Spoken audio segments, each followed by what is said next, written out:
Below that, we've got Dakpon with a 3-1 victory over Plants, Impact with a 3-1 victory over Seohyun. So that's going to be our second game with it. Yeah, I mean, he was winning pretty. I think he may have lost one aggro match, but then he wins the next one. He faced a lot of aggro and beat most of it at the very least, possibly how that one works out.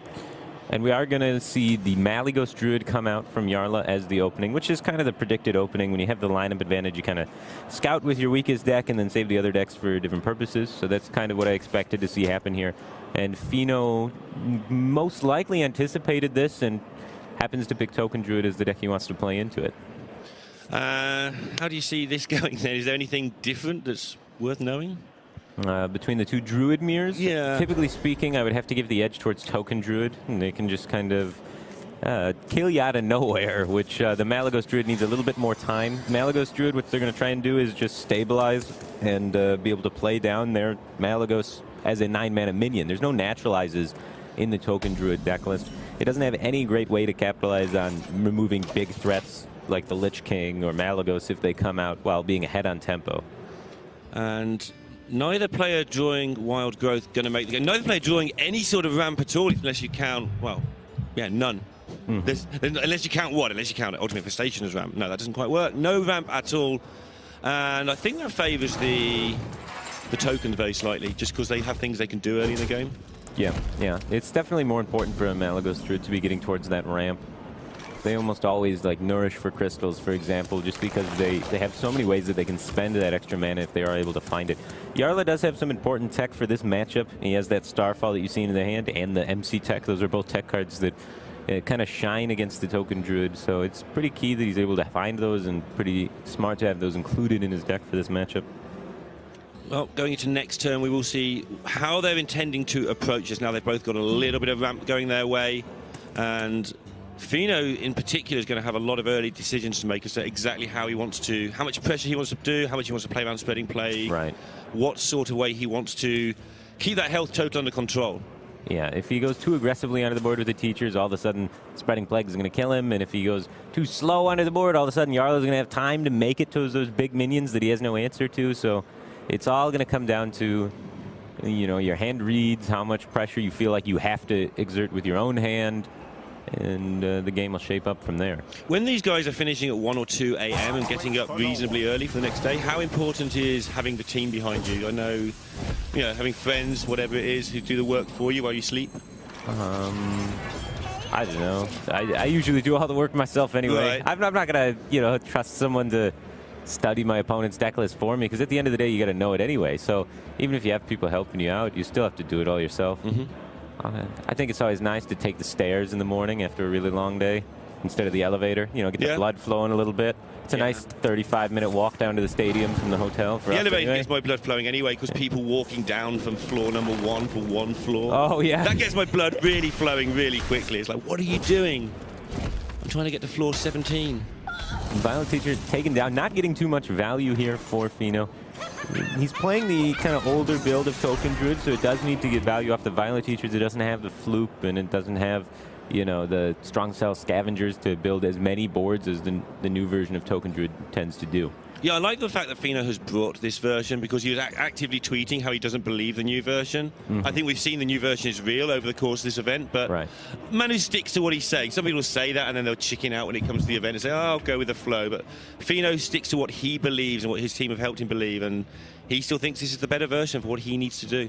Yeah, a lot of people are torn on that. We have a lot of the Chinese players. They just had the HCT China qualifiers happen, and almost all of the Chinese players are playing the old version of Token Druid rather than the new version of Token Druid. I think we've seen that the new version stacks up well in the mirror, though.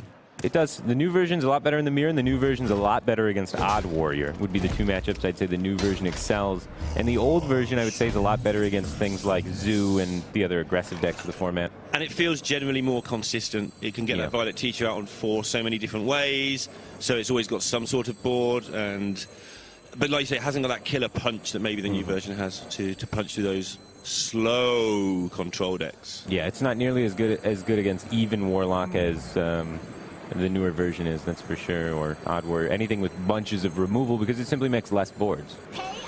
Really interesting that you just change basically a handful of cards to do very similar things, and you've just suddenly got a whole new deck that does totally different matchup percentages. So, deciding to go for the push here. He's a little bit vulnerable to spreading plague at the moment, but fortunate enough for him, there's no spreading plague on the side of Jarla, and he kind of sniffed that out when he did play that Giggling Inventor last turn. So he's making a read off of that there's not going to be a plague coming out. Yeah, that's nice. And he also has a hand that can half deal with a plague. I mean, he doesn't want to see a plague. It's the read he's going on. But if he happens to be wrong, the swipe and the branching paths can at least help him chew through it reasonably well. If this was an army of 1/2s, then the plague would just destroy it. But he can get through it in 2 turns, which is probably a consideration. Yeah. Is there ever a case for making this board a turn later, though, so your opponent doesn't go into their UI turn and plague? They've got a decision to make there? The UI turn is not for a little while. He's only on 8 mana, but I like going for it now just because you have the Branching Paths coin swipe. So, worst comes to worst, you buff up your minions, you swipe them in the face, and you trade down all of the plague tokens, and you're just right there keeping the pressure going. And if they haven't got a removal for it, which, Jarla has to some degree, but not great, you are tempted to push a lot of damage going into this next turn. I think we're going to see the Giggling Inventor come down here. Jarla does not need to use the Starfall yet. But, yeah, you can see the tech cards paying dividends for him. Both the Starfall and the MC Tech are going to be absolutely huge this game. You know what else is huge? It's that card on the other side. We talk about Jarla having no plague, but now Fino picking up a plague with decisions to make, because he's got a way of removing this board without plaguing it, but also it's a very tempting plague. Well, it makes only 2 tokens because the Violet Teacher token happens first, and then the plague triggers. So Fino actually has 4 minions in play if you choose to go for the plague.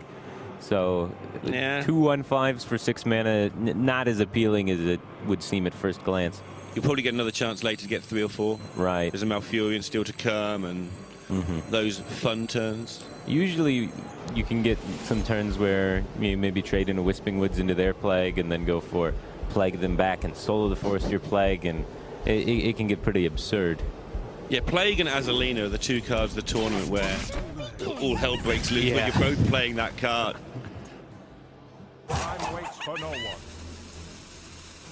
So yeah, just opting to go for the swipe, try and clean up the board as much as he can. Might even see the Spellstone come out. He is under the impression that there is no plague on Jarla's side, and that's just based off that turn 5 Giggling Inventor. There'd be no plague. Yeah, because this is the sort of board that's a lot weaker to plague. Now your swipe's gone, you've got the 1/1s chilling on the board. Suddenly the plague makes a massive difference if Jarla can pick it up. Yeah, Jarla had 2 opportunities where plague was good. So Fino's like, there's no way you have it. And that's why he feels comfortable making this line of play. And it's not picked up off the top for Jarla, so he's still on the back foot a bit here. He does have the ability to get that twig, started now. Starfall and twig. Yeah. It might be a thing he can do here, just to get things going into his UI turn. You probably have to do it. There's not really all that many other appealing options. If you don't remove this board, you're going to die. You're only at 18. Yet the opponent hasn't used any rowers or branching paths yet, so you have to be, on cleanup duty. And even though it's not super pretty, it seems like the answer sets up to maybe UI the teacher next turn. And you know what? 4 more turns, you'll have the big tempo swing of the twig. Yeah, he's got a couple of considerations. First of all, am I UIing the teacher? I think the answer is yes. Also, I'm saving the time until after the UI most likely, but I could play it now if I want to challenge the board. Just even the simplest of turns always has something that you've just got to consider at this level, where you don't want to make a mistake against Fino that costs you 1%. Yeah, I would love to see him save the Tyrant here. But it looks like he's thinking about playing. He wants that board presence. He wants to just contest the teacher straight up, maybe have the UI to be able to go towards something else. This also removes his ability to go play the UI and then play the Tyrant and then play Floop if he draws enough the UI. Some awkward situations if other minions came down here for Fino, like this could be an awkward situation had he not played that Tyrant. Then your UI's a bit all over the place, 2 targets he needs to attack. But it's turned out awkward anyway because Fino has just demolished it. Yeah, he's got the swipe to just remove it there. The fact he had to kill it points to the fact that Jarla made the right play, though, because if it wasn't killed, then it does good stuff. Sure. Not trying to dig for the plague with the wild growth, just committing to the UI here, hoping to find some Moonfires to be able to stabilize this board, and he does pick up to not be dead. Yeah. I mean, he just needs 1 Moonfire to remove a lot of the pressure from the board. And he is able to pick it up. Now he's thinking about using it or not. The number of times you use the Moonfire and then 6 turns later you think, well, if I hadn't used that, I'd win. But I think he's dead to so many situations here.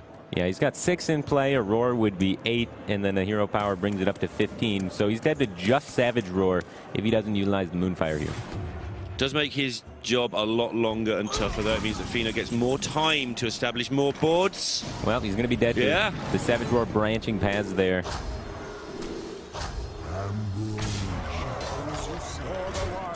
And Fino just getting that early whiff that there's no spreading play. Tested for it a couple of times and got to the point where, okay, I've come this far. I've got to stick with this game plan, make these wide boards that I'm supposed to make. I think I'm safe. Get it done. Yeah. Move on to game 2. Really clean, really clean. Just get the hand read and then go all in after you have the hand read. When your opponent doesn't top deck the Plague, when that happens, easy game. Yeah. Hand reading's a thing. Yeah. I've seen Twitter debates where people say it doesn't matter much. I'm like, no, when you're able to figure out, hey, he doesn't have Plague, it's pretty important in this matchup as Token Druid. When you're able to identify that and then just commit really hard to the board, it's going to work out pretty well for you a lot of the time.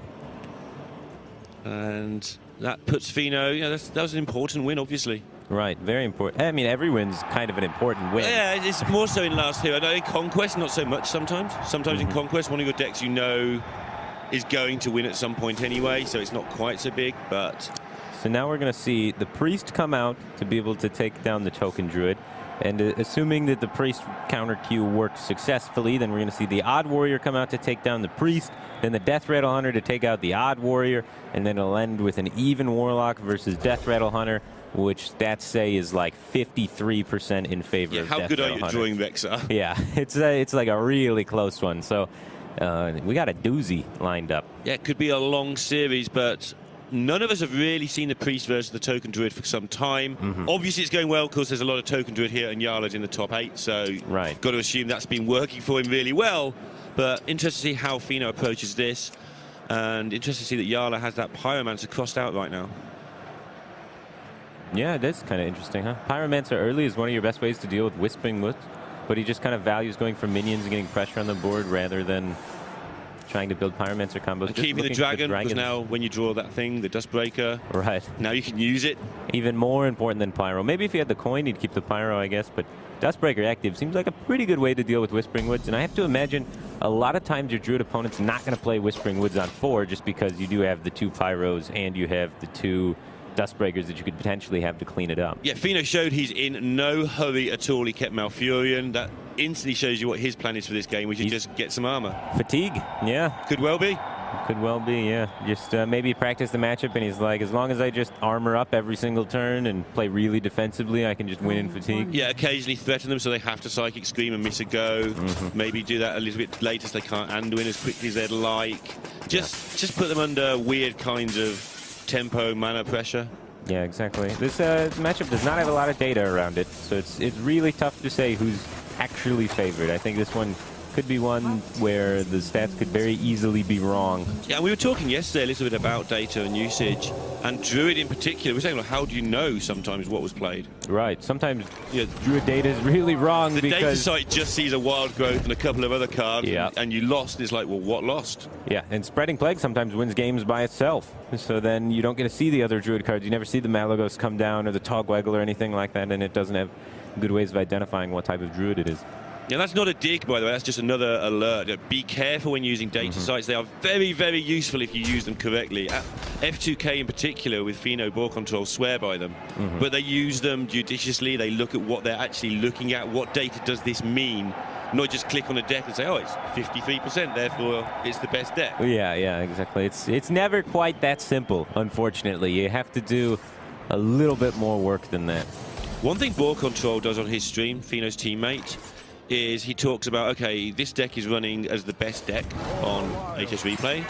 I don't believe it, but I'm going to play it 100 games or 50 games to see why it's running so well.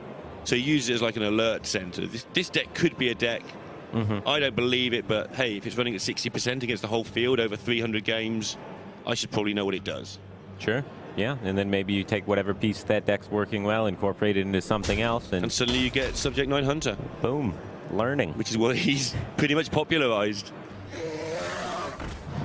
Jarla is super far ahead on board. This matchup seems to be going pretty well for him. He's picked up the Dustbreaker to be able to AoE down whatever Fino happens to do. He's got the, the Mass Silence there with Mass Dispel to be able to stop some Soul of the Forest boards. even more AoE with the Primordial Drake, and he already has Alex and Anduin for the late game closer there. Fino's going to need to pick up some removal for these minions. Otherwise, this whole gain armor with Malfurion strategy anymore. Is not going to work. If their opponent has the board, they're just going to get through chip damage every single turn. And I think a lot of players tend to forget that about the Mind Blast Priest. They're like, oh, they have such limited damage. You can just out-armor them with so many classes. They have a lot of thick minions in that deck. Twilight Drakes are big. Primordial Drakes are massive. So you have to remove so many things. Yeah, then Anduin's still a good closing card. Went back to my Mind Blast. Always has been, obviously. And we're starting to see now, if you just look at natural-looking plays, why this is Priest-favoured. Fino's natural play here would be to hang on in there. Turn 7, Whispering Woods, Coins, Solar Forest. Then you get Psychic Scream. You've got a deck full of 1/1s. Yeah, it's not very good, and he can't deploy the Violet Teacher here to very much effect. He gets double traded into on board, so he's kind of forced to go with the Whispering Woods here. Otherwise, his Violet Teacher just dies for little to no value. And this doesn't end well. No, not even close. You know, there's some upside. You get to damage your opponent's board with their own Dustbreaker if they go with that route. Yeah, you get to damage their Cleric. Great. Yeah, and well, it does 3 damage to the Drake as well. And this way they don't have the mana to go with the Divine Hymn if they are clearing with the Dustbreaker. Worst case scenario, they go like Wild Pyromancer, Powered Shield, Divine Hymn, draw 3 cards. So at least that's not happening to Fino, but he's not going to be happy about this Dustbreaker, that's for sure. Love this long think here from Jarla, actually, because now he's picked up the Pyromancer. He's trying to work out how... I mean, I think we end up seeing Dustbreaker, don't get me wrong, but how greedy can I be? I can pick off 2 minions, get a draw card. If I'm not dead on next turn to 6 mana with a coin, maybe I can be even greedier and just keep this back. I don't think he's going to, but he's looking for the opportunity to be greedy. Is Sure. Yeah. He would be facing down, like if he doesn't go for the Dustbreaker here, that means there's going to be 5 double Savage Roar just kills you, I think. Yeah, so 5 minions in play plus the face, then it means each Savage Roar is hitting for 12, so that's 24 from Savage Roar plus the 5 29 is 29, yeah. I mean, you can heal to 30 and be alive at 1. It just doesn't seem smart. So yeah, he is going to go with the Dustbreaker eventually, just you know, evaluating all of his options, making sure to keep his long-term game plan in mind. Something we've seen about the very top players, I think they're almost uniquely, apart from maybe Casey now, use all of their time for a lot of their decisions, just for those sort of, they want to look through those options, all the options that are counterintuitive. Just once in a while you see one that's counterintuitive and suddenly it's like, oh, yeah, he has to Mossy Horror my board away and I lose less cards. Yeah, whenever I'm streaming, I always like to talk about what the best play is, and then I like to talk about the next 5 other plays that are all really dumb. And then once in a while, the dumb one, you just suddenly click, hang on. Yeah, sometimes it works out, but it's always important to look at all of the dumb options before you settle on the good option, because you have the time, you might as well use it. I also find if it's in your head that the dumb option was a thing you could do, sometimes 3 turns later, the situation's changed, the dumb option is actually really good now. And you wouldn't have thought of it if you'd had to start from scratch with 75 seconds. But of course, you've already had the thought process of, hey, maybe dumb options, a thing that maybe I could do if something changes, then the thing changes. That especially applies with like weird combos and things that are pretty atypical, especially after Azalina's happen or packs are opened and stuff like that. You can just identify some weird, kooky synergies that might be good later on. Well, like chittering, tunneling your opponent's dead man's hand into something like that. You thought about that 12 turns before, just in case? Yeah, I mean, you kind of have to a little bit. Always have to be trying to figure out how do you win. Got a feel for Hot Meowth reaching that top 16, losing to that, and last year here he was top 4. So good, happy hunting ground for him, but Hunter Ace ground is always tricky ground to beat. Maybe taking a little too long there. Unable to play the Twilight Drake down. I think he was contemplating about maybe Mind Control Tech or something like that, but Mind Control Tech is not in the list for Fino. He's playing the old school Token Druid. And so that Twilight Drake not coming down is kind of a big deal. There's not really a punish in Fino's deck for that, besides maybe the Spreading Plague. But it seemed like Jarla wanted to play it and just ran out of time at the end there. The animation started coming down. Do you see that more and more in top-level play? You don't see it a lot, but you know, once or twice a tournament, somebody will do that. Rope out a turn. Yeah, saw Muzzy when he won here last year. I think he missed twice finishing off the Vizaka's combo. And left lethal on board and like won the next turn, and one of those he nearly got punished for. Oh my, that's always a bummer. The worst is when you're playing against Hunter and you like find that cool lethal and then you have to wait for all the the trap animations to go off when they have like 3 or 4 traps up, and then you miss it due to the fact of the animations taking forever for things like freezing trap and snake trap and whatnot. But if you're a pro player and you play the deck slot, you've got to factor that timing in. If there's something cool here, I need to start now. Yeah, that's Miracle true. Rogue was always the one to talk about that with. It's like you have to start at the start of your turn if you're going to draw 16 cards. Miracle Rogue, and back in the day, Patron as well. Luna is one that I've seen people mess up recently. Okay. Where they haven't gone too quickly. They're going to draw their whole deck, but they just can't, because every mage card has a long animation. Right, and you have to reevaluate because it's always the top deck. Yeah, so you just have to go. If you're going to do a Luna turn, just play your Sorcerer's Apprentice and just start casting the right-hand card and see what happens. Is it time for this Malfurion that's been kept since the mulligan? It is a lot of minions to put onto the board in fear of that Psychic Scream. Would be a lot of 1/1s added to his deck. But is it fear, or is it actually not a bad bait if you play Malfurion there and you've still got another reload coming up? It's going to happen at some point. You're getting Psychic Screamed in this game at some point. Or maybe you win next turn and don't get Psychic Screamed. I like this commitment to the board. The Soul of the Forest kind of demands the Psychic Scream more so than the Malfurion does. It's a stickier board. I've watched enough Fino in my life to recognize this look. This is the look of, I mustn't swear when he Psychic Screams me. This is the, I know it's not coming as it happens. This is the, I know it's coming look. Yeah. He's actually got a better play than Psychic Scream here. The Mass Dispel, able to allow him to keep his own Twilight Drake in play, clean up the entire board here. Pretty devastating. And that means he's going to have Psychic Screams in the future. As you highlighted right at the start of the game, the follow-ups are going to be devastating too. But Fino has managed to pace the game okay, so that wasn't, I mean, it's devastating, but he was always going to lose a board or two. He's still at least got reloads available. The Malfurion he kept is looking pretty tasty, at least to get him back into the game. Sure, have a chance at least. No Shadow Visions for Jarla, so he's going to have to find his, assuming Fino can deal with these big dragons that are coming. Yeah, exactly. It's going to be an 8/8 on the field. That's big. Yeah, Druids don't like 8/8s. Druids do not. They sometimes do if you have the Naturalizes in your Druid deck, but Token Druid does not run Naturalize, and Fino's deck is no exception to that. Well, they should. Some of them tech it in. It's a one-of tech here and there. That's sort of a ladder tech where you know your opponent knows you haven't got any Naturalizers, so you run one and just blow their game plan up. You get some sneaky lethals sometimes too, able to go through taunts with Divine Shield. And then you see your name on Twitter. This guy's playing this deck. What an idiot. I lost. Well, Fino's doing the best to generate another board. He obviously has to play to the outs of drawing the buffs, but there's plenty of them in there. It's a good out to play to. And getting both Arcane Tyrants down is pretty powerful. Those are difficult for Jarla to remove. The old 4-attack minions against Priest. Oh, I haven't done that one for a while. Because Priest don't play like Death or Pain much anymore. Like, the memes slid away over the years. Yeah. Resurrected by Firebat. People don't even play Priest anymore. Yeah, let alone, really, let alone some specific Priest cards. It's pretty weird actually, because I've been casting a lot of HGG. And they have to play every class. So I'd sort of not realised until I got here on day one, like how much Priest has just vanished. And Shudderwalk as well is another deck we're seeing a lot of in HGG.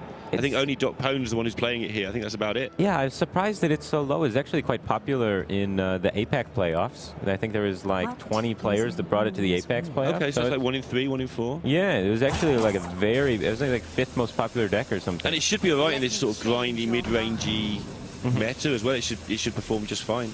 Yeah. But I think a lot of people here expect it to be aggroed down, and Shudderwalk, yeah, it can hang on, but it doesn't enjoy a whole day of aggro when you've got to win 7 out of 9 matches. It hasn't been doing bad for Tacphone. It's been having a lot of success. So yeah. Yeah, we've seen him do well with that deck. We'll see him again after this match. Great to see him getting his reputation out there as a great player. Yeah, his second tournament of the year, right? Yeah, second tournament of the year. He's been slacking a little bit as far as, play time is concerned, but too often we judge people by the first time we see them, which is a number of things. Maybe they didn't prepare, maybe they're nervous, whatever. Just seen the Blood Trail has qualified again for championships for the second time in a row. He's a player that struggled on camera. Okay. But you don't get through your region's top 4 2 times in a row unless you're really good at Hearthstone. Right. Yeah, maybe once you can sneak through, but if you do it again, you can put the first one down to the guy who was probably nervous on stream. Another board presented, a little bit worrisome for Jarla. He needs to find a way to deal with, at least 2 of these minions, if not 3, to feel really comfortable. Probably just go with Primordial Drake, take a bunch of trades, divine him up, heal yourself and the minions out of range. You got a taunt in the way and plenty of stats on the board. Yeah, it looks like a hard game to lose. He's still, though, being maximum greed because he knows that in the 1% that he could lose it, Fino will find the way to find that 1%. So make sure you tidy up the best you can. There's some maybe Scale Worm plays, but I don't know. I quite like the Primordial Drake, so I'm interested to see what direction he's going here with this Scale Worm. Well, won't be face, because there's only rush. But yeah, long term, obviously. I think it may be just the best chance he gets us to use the Scale Worm. It challenges the board that's left over. Right. And when else are you going to use this Scale Worm if not now? The Druid doesn't play many big minions. He's got another teacher left. I don't know. It's interesting. It's out there to challenge it. He's saving the battle cry of these Primordial Drakes pretty religiously. He really wants those to hit those Whispering Woods. He hasn't seen any Whispering Woods, right? Or you've seen one copy of Whispering Woods already? Yeah. He dealt with that so quickly we didn't even notice. Yeah, it was just piece of cake. Yeah, this does put more stats in play for him, right? He gets a 5-4 and a 4-4 rather than a 4-8 in play. So it's about the same amount of removal, but more stats in play. But the downside is there's not any taunt, so he's not really afraid of dying. Is something that this kind of shows. It's also probably going to force Fino to trade, so it might preserve his health total pretty well. Sure. Fino can't really afford to, even if he's got a couple of buffs, sometimes you take a cheeky 12 damage or something here, but not going to be able to because he might just lose in the next 2 turns if he goes with that. It does seem like he's under a little bit of pressure. Yeah. It's not a board you can play particularly well against. No. There's just nothing that really looks fun here for Fino. Yeah, I'm trying to piece together how does he come back from this? What is the direction he takes here? He can't figure UI it out. something, draw 5 cards, hope they're good. Yeah, I think that's the play, but it's like that doesn't Which feel... 5 cards do you need? Yeah. Yeah. You might have an idea. I don't know if you could make that read, that there's no Scream in hand yet. Maybe just go Turbo. Hope they have. I mean, we can see the double Primordial Drake, which makes it easy for us. But, you know, Fino's plan is probably just get it out there quick and hope that he hasn't got the answers now. I would love to be able to put a board out there that Jarla would want a Psychic Scream, especially because Jarla has so many minions in play, so he'd be Psychic Screaming his own board away. But I don't know how Fino does that with the hand he has right now. He's got Whispering Woods plus Power of the Wild, Strategical note, double swipe plus hero power is 11. Right, that's so a maybe lot. he can use that to an advantage to try and get a surprise win. You know what I mean? It's a different thing he can set up. And just a nice little lethal without having anything in play kind of thing. So yeah, he's accumulating quite a large amount of damage. You're right. If he's able to have just a few things stick, maybe connect branchings for just 4, you know, not having to get the huge roar, but just a little baby roar in there, and then follow it up with the swipes to get the job done. Priest does not have a lot of burst healing. The downside is there is potentially Alex Straza if you put in a bunch of damage and don't have a board, things of that nature. Yeah, you've got to somehow set up a board where you've got like a minion that's chipping away for 2 or 3 that feels kind of innocuous, and then suddenly you get a turn 14 or 15 where Alex can't heal you and you kill them from 15, say. Yeah.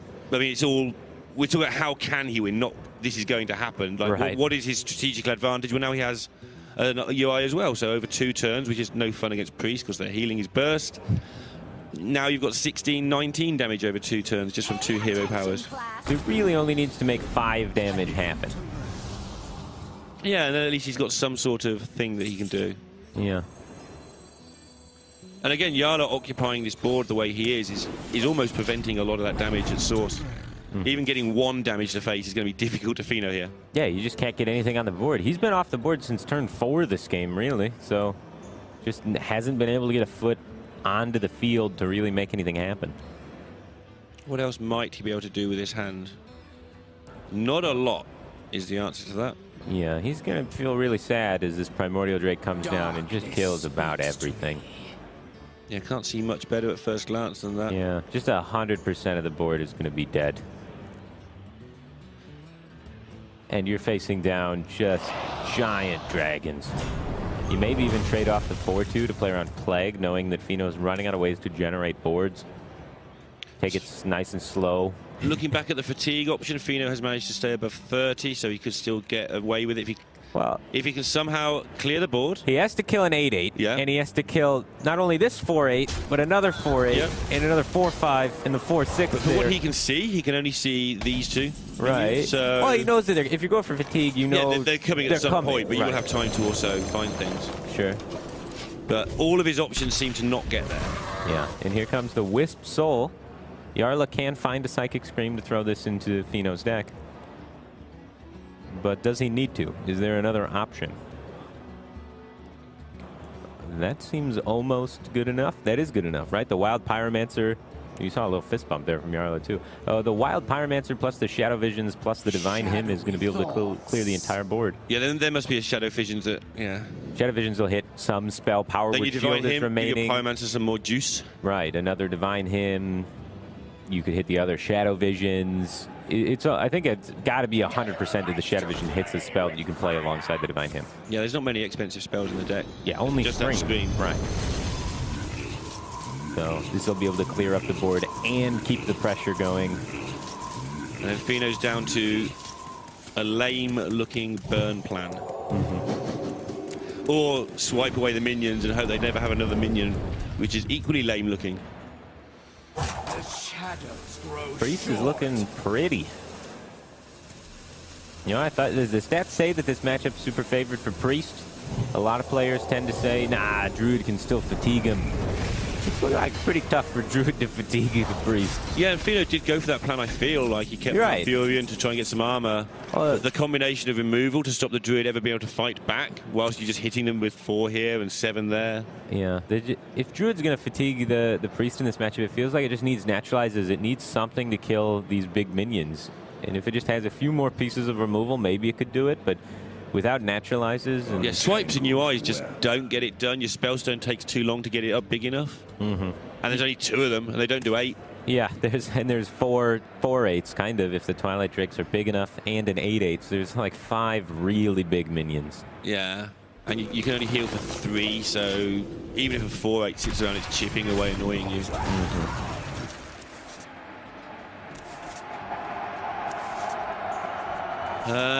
Giggling Inventor to try and establish a board. Now your opponent's just going to start pinging things as well, just make it so that your board's never as wide as you want. We can see as well there's even that more removal hanging around. The Cabal can take away some of the Giggling Inventor from you and use it against you. I'd really like to see just the Alex come down here. I think it's time. Get that 8/8 in play. Start using your hero powers to pave the way for Alex Draza to connect to the face. Yeah, he has to consider the fact his opponent's just drawn 5 cards, so maybe he wants to test for various bits and pieces first. I think Alex Draza is the natural play, though. Looks like he's going to be... He's debating between either Alex Draza or clear the 5/5, right? Those are the only 2 options. Yeah. So he's going to clear the 5/5. It looks like playing super defensively. Well, there goes another minion. Yeah. Not too bad of a top deck there for him. Nice 3-mana 5/4 able to come down. Tiny bit of information there for Fino, not that he's much used to him. Knows there's a dragon in hand. Yeah, well... But this late, that is at least some info. There's not many dragons it can be. You're expecting it to be Alex Draza by now, I should think. Bad news for him is there's 2 of them. Right. And they both do really good jobs. And the Primordial Drake. I think I've mentioned it probably way too many times if you watched all my casts with Fino playing, but his attitude change has been marked over the last 18 months. He's still in there trying to win this game. And previously he wouldn't be? He'd just be like, I'm getting out of this game. Oh, I want to play game 3. Well, he spoke maybe too soon. Yeah, well, but he still gave it 75 seconds before doing so. Right, he thought about it very deeply before he decided that, oh, geez, there's just no way. Thanks, Fino. Yeah, it seemed like a really uphill battle, and Jarla kind of just had all the tools. He had all the mid-rangey dragons. Important to note there, he mulliganed away the Wild Pyromancer. So if you're playing some Priest on the ladder, don't keep Wild Pyromancer against Token Druid. Yeah. I would copy Jarla's mulligan choices. And it never looked like he needed it. I mean, when he drew it on turn 16 or whatever, yeah, that was a great card. Then it cleared up a board. But knowing that Fino couldn't really make a board until that late seemed to be a thing there that allowed him to throw it away. Yeah, he just wanted to win the board first with mid-rangey threats, get pressure out there, and then rely on the AoE afterwards. It seemed Very smart. Was interesting, though, that Fino may have second-guessed that to some extent, because he did go for it on turn 4. He may have realized that maybe Jarla wouldn't keep a Pyromancer. Maybe. And thought maybe I can go. He knows if I'm a good player, I can't make my woods, so he doesn't keep his Pyro, so I just throw it out there. I think he just kind of had to go for the woods because that as well. There was 5 power in play, so you play Teacher, it just dies. Yeah, didn't help. Right, popcorn time if you're at home. Get yourself a cup of tea. Yeah, this is a very difficult matchup for the Priest to win. It is doable for the Priest to win.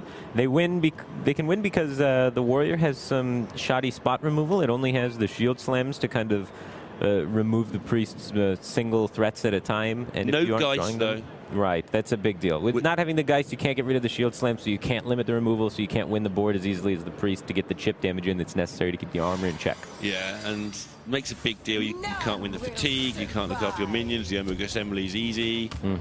Just everything the Warrior needs to be comfortable is hanging around.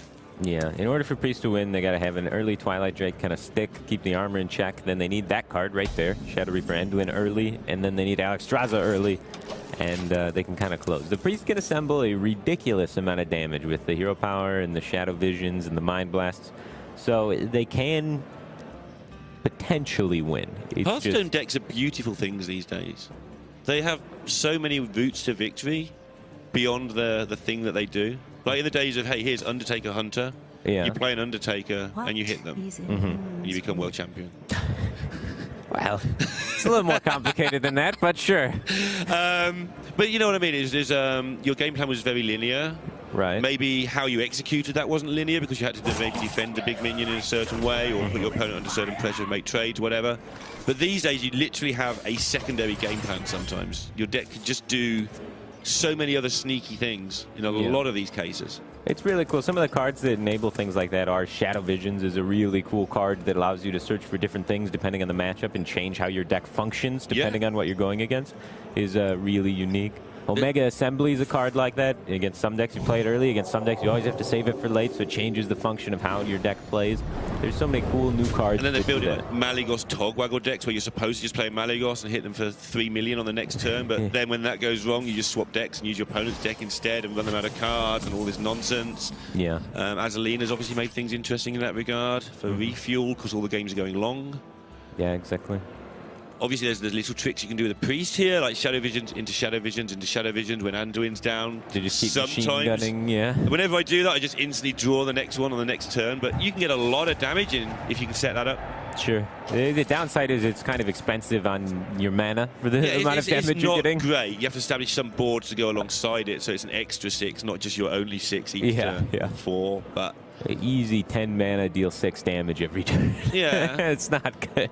But again, it's just extra little sneaky plans that people are finding when in trouble. Yeah. And he is in trouble right now. I think he's going to try and stick to the plan of let's play 1 minion a turn and hit him in the face with it to try and make Super Collider obsolete, Brawl obsolete, and Reckless Flurry obsolete so that your only really good removal is then the Shield Slam. And then let's hero power your minions down with Anduin while we push 1 minion at a time and try and take this game for 60 turns. Yay! And then it'll be a draw. I always liked, I think you might have been with him when Zalay played some sort of Azalina Benedictus Priesty mess, and you were winning on 60 turn timer just by having 40 health. Oh, yeah, the quest at the same time. The Benedictus Quest Priest. So they can't have 40 health, and you've always got 40 health, and that was like a win condition. Joking win condition, but it's still there, because obviously on that it would be a draw. That deck was not good. Yeah, it was fun to watch. Did you have like an hour-and-a-half game at one point? Yeah, lots of hour-and-a-half games. The deck was almost guaranteed to have an hour-and-a-half game. Yeah. The first Shield Slam coming down, not on a Twilight Drake. That's a pretty big deal. Yeah. Then one of the single target removal is down. Now Jarla he's free to play the second minion of the game. Interesting how you need to know your matchups. If you're newer to Hearthstone, yesterday we were telling you when you're watching a mage versus this situation, don't play 1 threat at a time. Save them all up to have a burst time. And then new players watching saying, they're telling us to play 1 threat at a time now. What's going on here? Mage and Priest are very different. Exactly. Priest has a lot of value, and then Mage gets a lot of value by playing things together all at once. They get, they can capitalize off the anomaly and things of that nature. So... yeah, super different for the Priest. General rules are not good things if you apply them very incorrectly. Yeah. Jarla's thinking about just trying to cycle here to find a bigger minion. Committing one of these smaller minions maybe is just not enough pressure for him. So I think it's either you go with the Dustbreaker or you just draw a card here, looking to hopefully find something a little bit more pressure to put onto the field. Doing nothing is actually an option. So yeah, it's always an option. I mean, it's actually a realistic option as well, just not do a thing. Well, if you do something, your opponent has the ability then to play down the 5-mana guy. The bombs. Ziliax or Dynamatic? Dynamatic, yes. Sorry, the new card names are always so elusive for a little while for me. Yeah, I don't... if I wasn't casting, I'd know none of them. Casting, I still have to learn them because people like me to know what the cards I'm casting are called. But in general, I just learn what cards do and call them that thing that makes 2/1/2s for the longest time.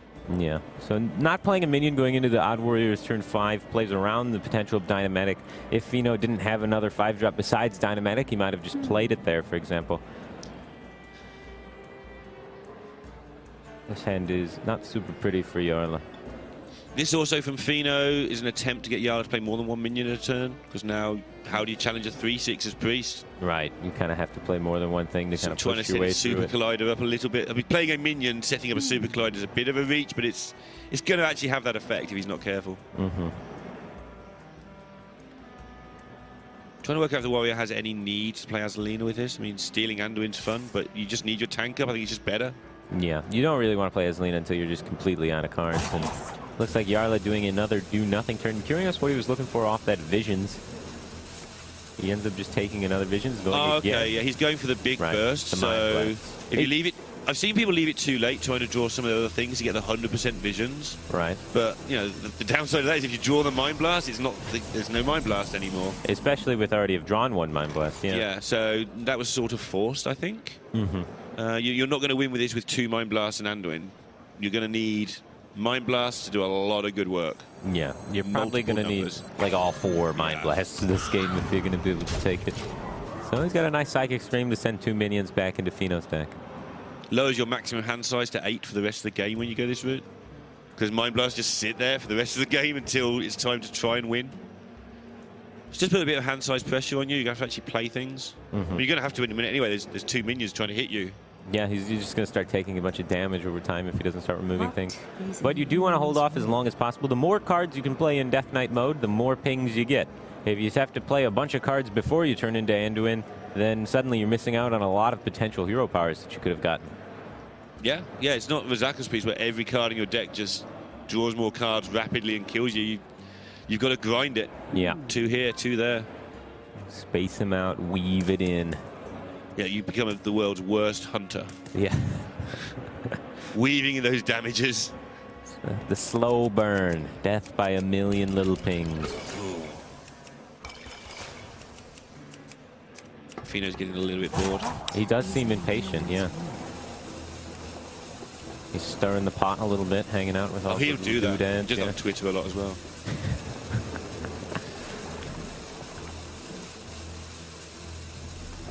Does the pot do anything, or is it just swirl around? I don't know. I don't actually.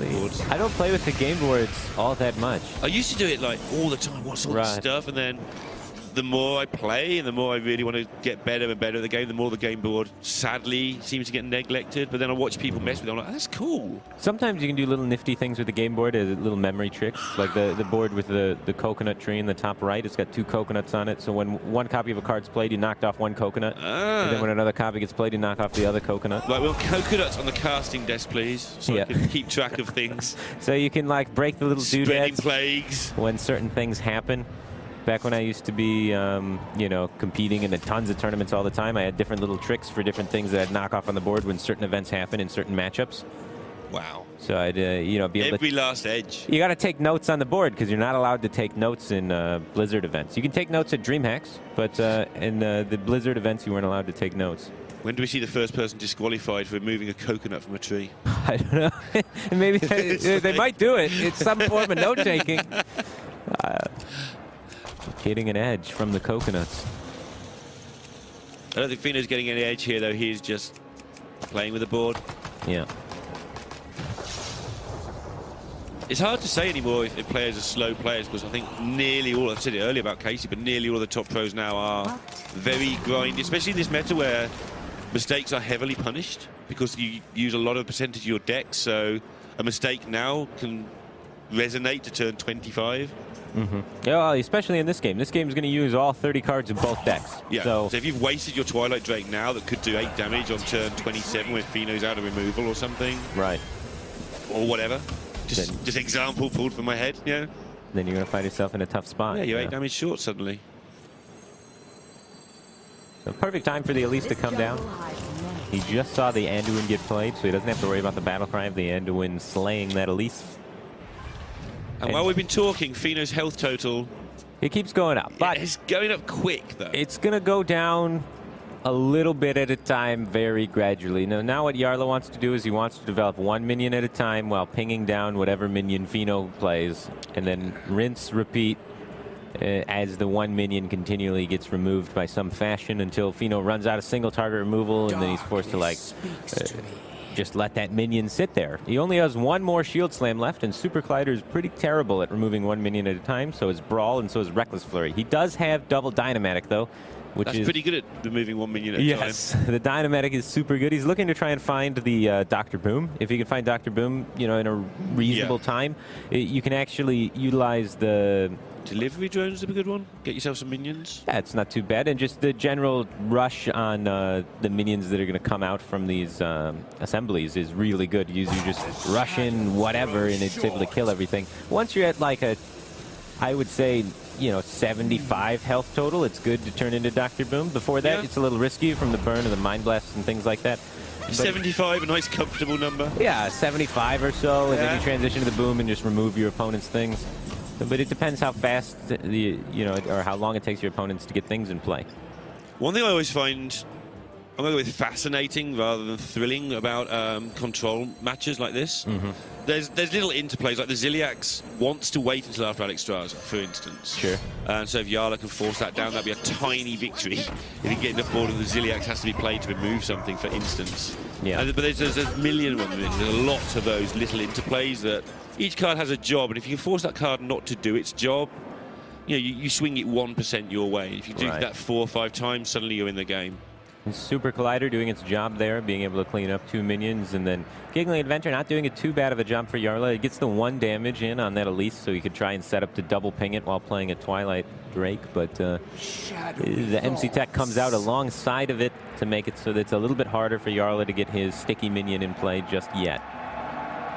So looks like maybe a Dustbreaker to clean up with some pings to the face.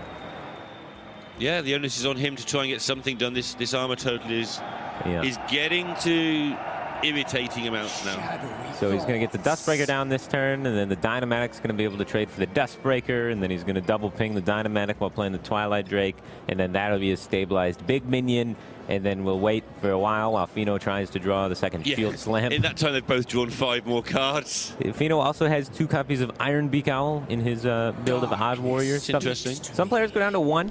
The double Iron Beak Owl gives you a reasonable chance to win against Hunter. So that would be very helpful for being able to clean up the Twilight Drakes as they come out.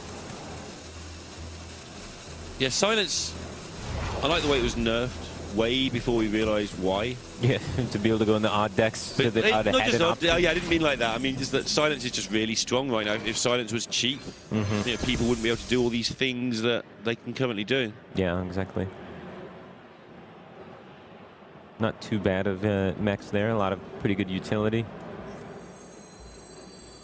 The 4-mana 5/1 rush especially is quite good. It's just a nice removal kill. Something. That's all you really need for Feno. Feno's going to run into I don't want to play any of my cards issue in a minute. You might see him dump a card or 2 down that doesn't do much. Just because the hand size is just so huge. Yeah, everything's sort of got a job that it doesn't do right now. So whatever he feels the worst cards in his deck, you still see 1 or 2 things obviously he can dump down, but after that... The Twilight Acolyte Cabal combo is assembled. No. Not too many things that can hit in the matchup. You're not going to see Feno play out like a Baku or anything like that, most likely, but it is a combo that, may be worth using at some point. Steal their Mechathune, that'll be it.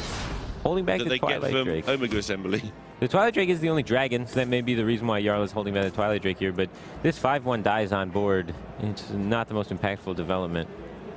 I would not be too surprised to see a Super Collider charge go in here just to poke off this 5-1. It's partly what Jarla wants, though. If he's going to die anyway, might as well just not get any extra value at all out of the Collider. I mean, if you're talking a 30-turn game, we're talking about accumulation of tiny edges. Yeah, but the Collider just does not do that much in the matchup, because if the Collider's getting value, then that means your other cards would be getting value, your Brawls and Reckless Flurries that are not really ever going to be getting value. If he plays Baku here, he could find himself in a little bit of trouble, I guess, so. Yeah, he'll be worried about Anduin. Yeah. Well, I mean, Anduin's been played. He's worried about Twilight Acolyte Cabal.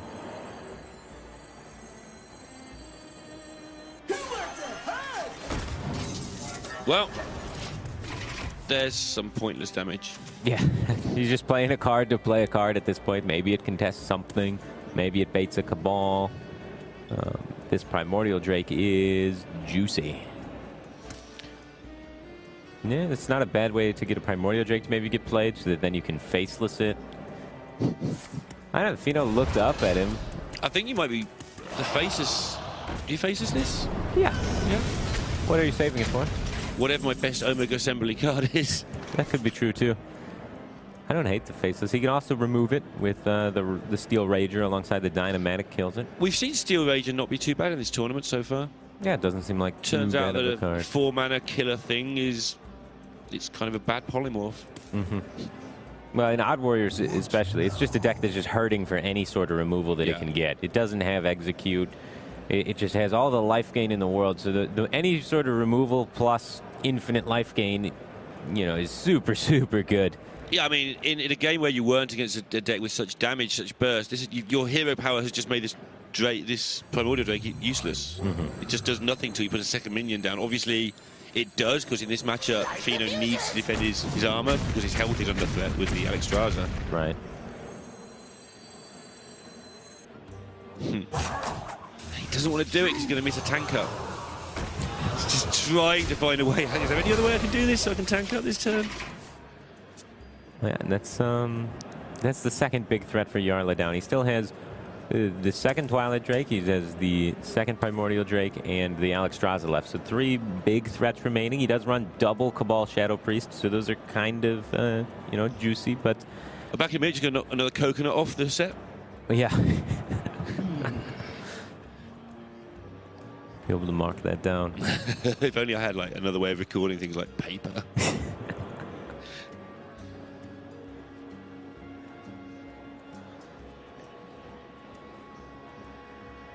What's the minimum amount of sleep you needed in a match like these guys finish incredibly late, get up early the next morning? Does it affect you at all? I don't know. Usually in the last day, no matter how little sleep you got, the adrenaline carries you through, right? And the big one is Hunter Ace, the one that finished really late, but he's 4th on, so that should be okay. Yeah, he gets to sleep in. We're going to see, is he still holding back the Twilight Drake? It is the last dragon. It's looking like he's trying to hold it back still. Mind Blast number 3. So patient with this Twilight Drake. He's really wanting to get these owls out of the way. Something needs to happen for him to play the Twilight Drake, I guess. Yeah, Owl Super Collider just kills it right now. He's accumulating the hand he needs to win the game at some point. Oh, a long way to go, though. Omega Assembly does have a lot of whiffs, doesn't it? Like, when you see the card, it's like, that's amazing. Then you realize, actually, mechs, there's 2 or 3 good ones. Like Nullifier and Dynamatic and sometimes Cthulhu. It's a very high variance card. It can give you crazy value in a control mirror that allows you to go way over the top and outvalue your opponent, or it can give you a bunch of useless garbage that then makes you just feel sad. Well, like this. Like this. But at least it's stuff he can dump on the board. I mean, he wants better cards than that, obviously, in a game that goes the distance, but he can manage his hand size for some more time. This is a matchup in particular where you don't really win by outvaluing your opponent. You just win by out-armoring and fatiguing your opponent. Yeah, the funny thing here is if Fino needed to win in 10 turns, he could probably just start playing minions. And try and rush them down, yeah. Probably be able to rush them down. But he doesn't need to. The high win rate is just to keep pressing that button. Exactly. So, as it's a competitive tournament top 8 and Fino wants to win, no need to do the silliness. It's a pretty juicy Psychic Scream if he wants to take it. Put all of these weak draws in Fino's deck. Yeah. It's not that great of a Cabal, I don't think. I guess the Psychic Scream problem is if the second Omega Assembly makes actual minions, you might want a panic button. He's got 2 Psychic Screams right now. Yeah, but you only have 1 if you use 1. Yeah, well, what are you really going to get rushed down by? I guess there is the Matriarch. That's the scary minion. But if one big minion comes out, you Twilight Acolyte Cabal it, and if a bunch of small minions come out, you Scream it. I think that's the way his hand's set up right now, so I'd like to see him use the AoE on the bunch of minions and then save the single target removal for the other threats. Yeah, and he's going to do that. Yeah. The combination of slowing it down and putting garbage in the deck. It's just this is the purpose of that card in this matchup. That's what Scream does, which typically it does more than this, but this isn't a very good Screaming matchup. I don't know. I might be screaming after the 30 minutes of it.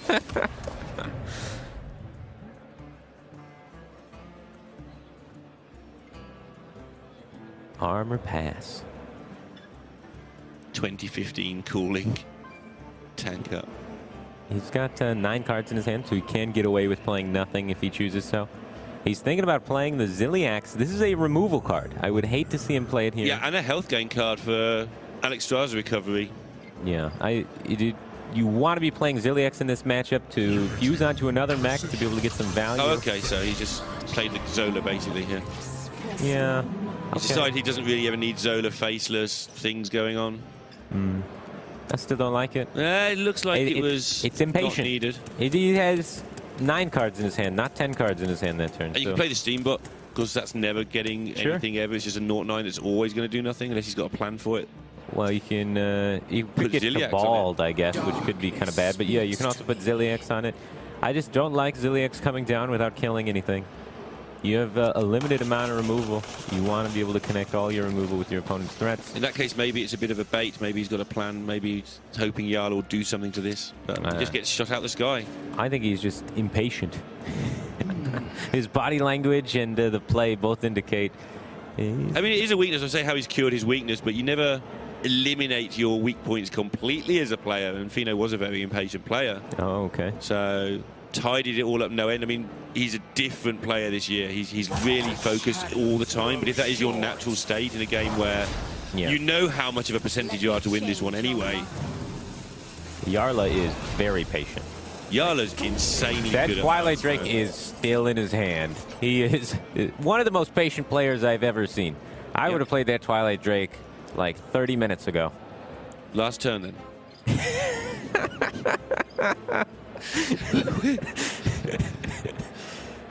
Something like that, yeah. Yeah.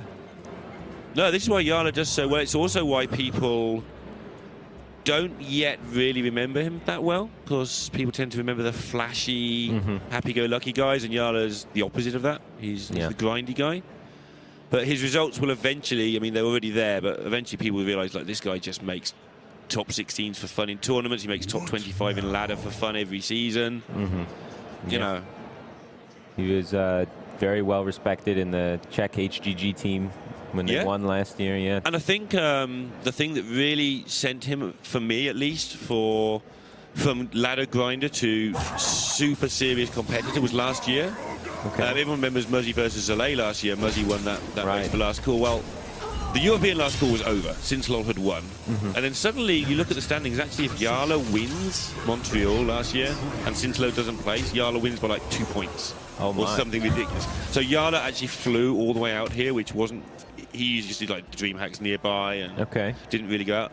And even though he came 17th on tiebreakers as well. So the dream sort of was there.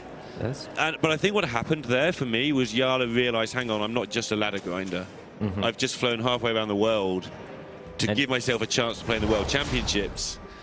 Fallen short on tiebreakers, at least when you word it that way. I know he's still got to win the tournament. Hang on, I can do this. And so for me, now we're seeing him a lot of events doing very well. I think that was the trigger point where he suddenly went from ladder grinder to serious Hearthstone competitor. Sure, yeah, and that's good to see. He's been just putting up consistent results ever since then. Yeah, I mean, he was before, but only on ladder, you know, some decent finishes in playoffs, that sort of thing. And now he's got Hunter Ace and, you know, Cobain, Zorkthar, NTR, all that lot around him at Nordavind for some extra input. And definitely a good group of players to hang around. Oh, I mean, Zorkthar, again, I always sort of consider as the evil mastermind behind Nordavind. It's not a very nice picture because he's a lovely guy. But what makes him so evil then? Where's okay, so mischievous isn't right. It's like the guy who sort of stirs it together, concocts the best lineup, takes over the world. Okay. That sort of guy. Takes over the world. Well, Nordavind are taking over the world. They're in the top 3 teams. They've got 2 in this top 16. That's true. They're doing very well. Slowly but surely taking over the world. They've got Hunter Ace on the team. They got Tempo Storm to worry about still, though, and they got to see that clash again later. They got F2K to worry about still. Seeing that clash now. Yeah. They're having to go for 2-pronged attack here. Seeing who's going to be the #1 Hearthstone team. What I was going with Zorkthar is not just the Nordavind lot that he's helped out. He's helping out people like Glazer before Glazer went to F2K with preparation. He's one of those guys who can sit there and just work out lineups, help people with lineups, test people's knowledge of their own lineup. Like, I'm going to take this, and he'll go, what happens if you run into this? And make sure they're happy and they've made it for the right reasons. He doesn't necessarily interfere. Just make sure people are doing what they think they're doing. Yeah. There's so many different practice groups in Hearthstone, so many different guys that you know, work together. It's kind of weird in Hearthstone where like there'll be teams of players, but they won't practice with their team. They'll practice with their practice group instead of their team. Then there's this weird situation, but I think the teams are getting more tight knit. Right. And wake up! The Alex Straza alarm's gone off. Yeah, he had 9 mana. It seemed like a reasonable thing to play at the time. Ziliax is gone. Ziliax is gone. He still has 35 health to work through with only 3 Mind Blasts. Can't get rid of all the health if you don't get rid of the first 15. This is a good time for Fino to maybe utilize the Brawl, which typically isn't very good, but could result in, you know, losing the Brawl and potentially being in a spot where he could lose the game. Any thoughts as to why now? Just Jarla thinking this is the perfect time where maybe Fino hasn't got an answer just now? Not an answer, but maybe, maybe he has to Brawl, for instance. That's like not having an answer. He's 20% chance. Brawl is one of his best answers to this. Yeah. So yeah, I think it's very reasonable to put the Alex Straza down on that board, hoping that he brawls and hoping that you win the Brawl. Yeah.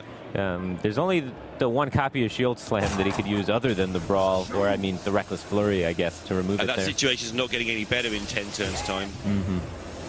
Lost in the jungle, Giant Wasp, and some other junk. Giant Wasp is pretty good. That was played for a short time in Rizaka's Priest as a removal tool. It's not a bad little removal. It does die to Primordial Drake, which is a slight downside to the card, but it's a good removal against some of the other things that could potentially come out. Divine Hymn, not a lot of help. The Cabal's kind of an overextension onto the board, putting 3 minions again. Makes you vulnerable to the second Brawl, second Super Collider, or the Reckless Flurries.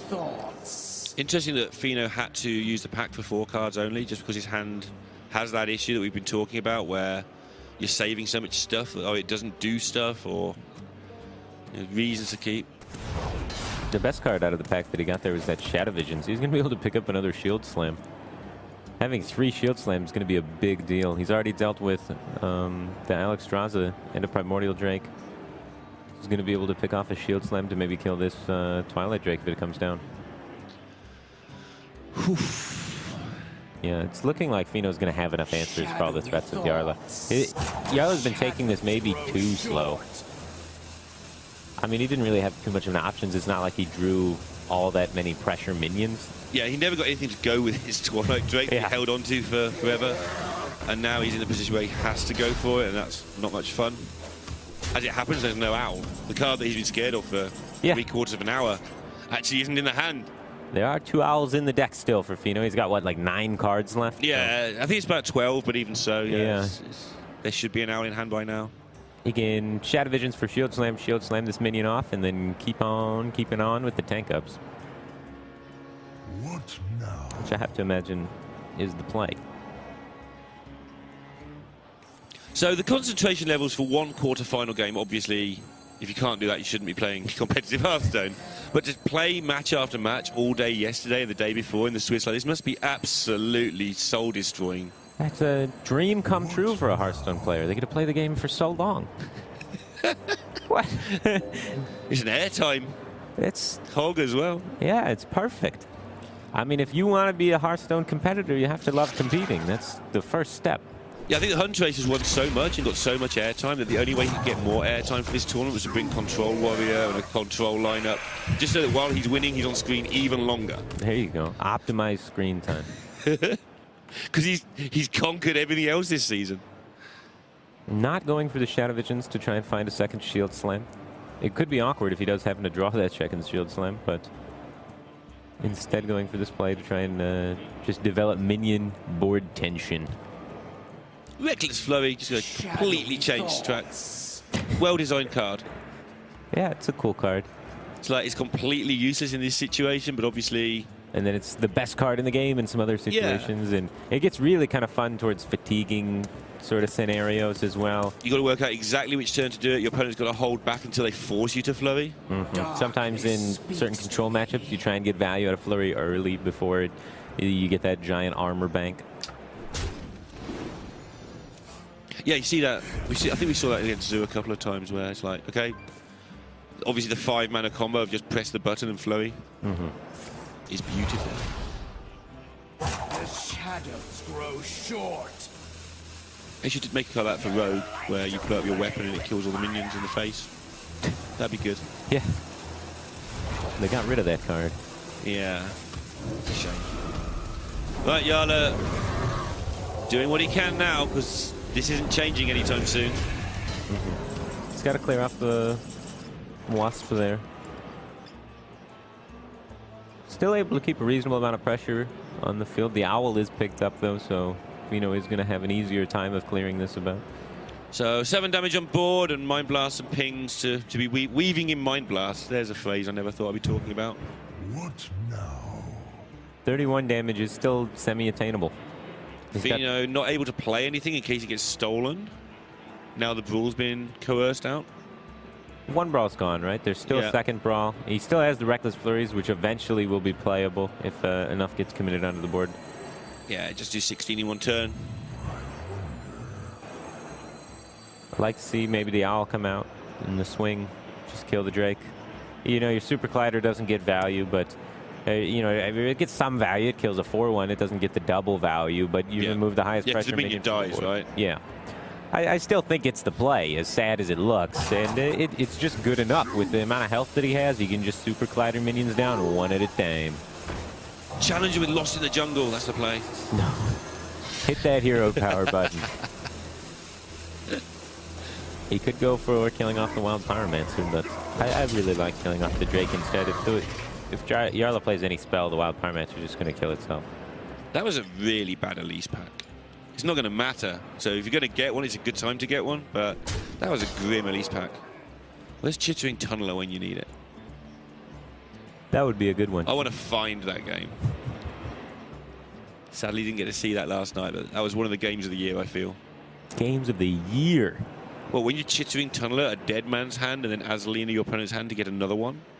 That's up there. It's up. It's pretty cool. It's pretty cool. I think the game of the year was the HCT game, which you may or may not have seen, where they're dead on board to Priest Cthulhu. Next turn, Cthulhu's just coming down. Sure. The whole combo, blow up your stuff. Yeah. And they go for, they've got Vexar down. Take Jewel Macaw into Swamp King Dread. Sick. Which just destroys the combo because the minion doesn't stay on the board. Oh, good old Swamp King Dread. That card, it did not see as much play as I thought it would.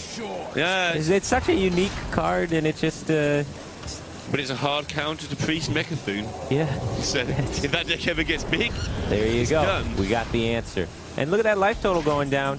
The minions are sticking for Jarla. And there's still 2 Mind Blasts in hand, and I think there's still one more in the deck. Yeah. He fished 2 of those out with Shadow Visions, I think. Ran out of coconuts after 2. I don't know what to do now.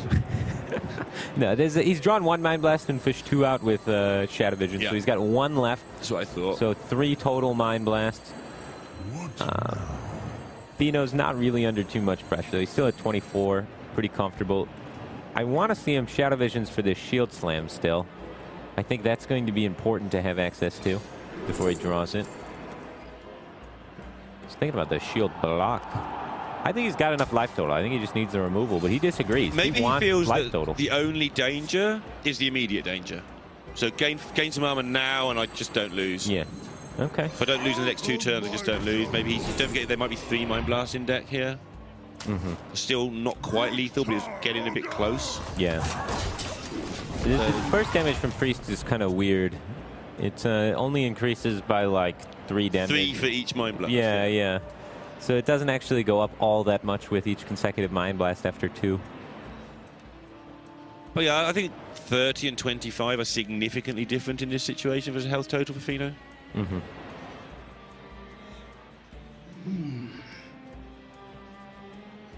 Given that now the Priest has to just do it, ping you twice each turn just to stay level, and they haven't got that many cards left in their deck. Some of them cost 7 or 6 or 8. And he's got yeah, a few minions left. Most, like all of the good minions are still in his hand. Those are the last 3 remaining good minions for Jarla. After this, it's what? Yeah, and Fino's refusing to play good minions so that Jarla can't steal them. Yeah, exactly. His job is to not play good cards. He knows about this combo. He knows about the Twilight Acolyte Cabal that's been here this whole game.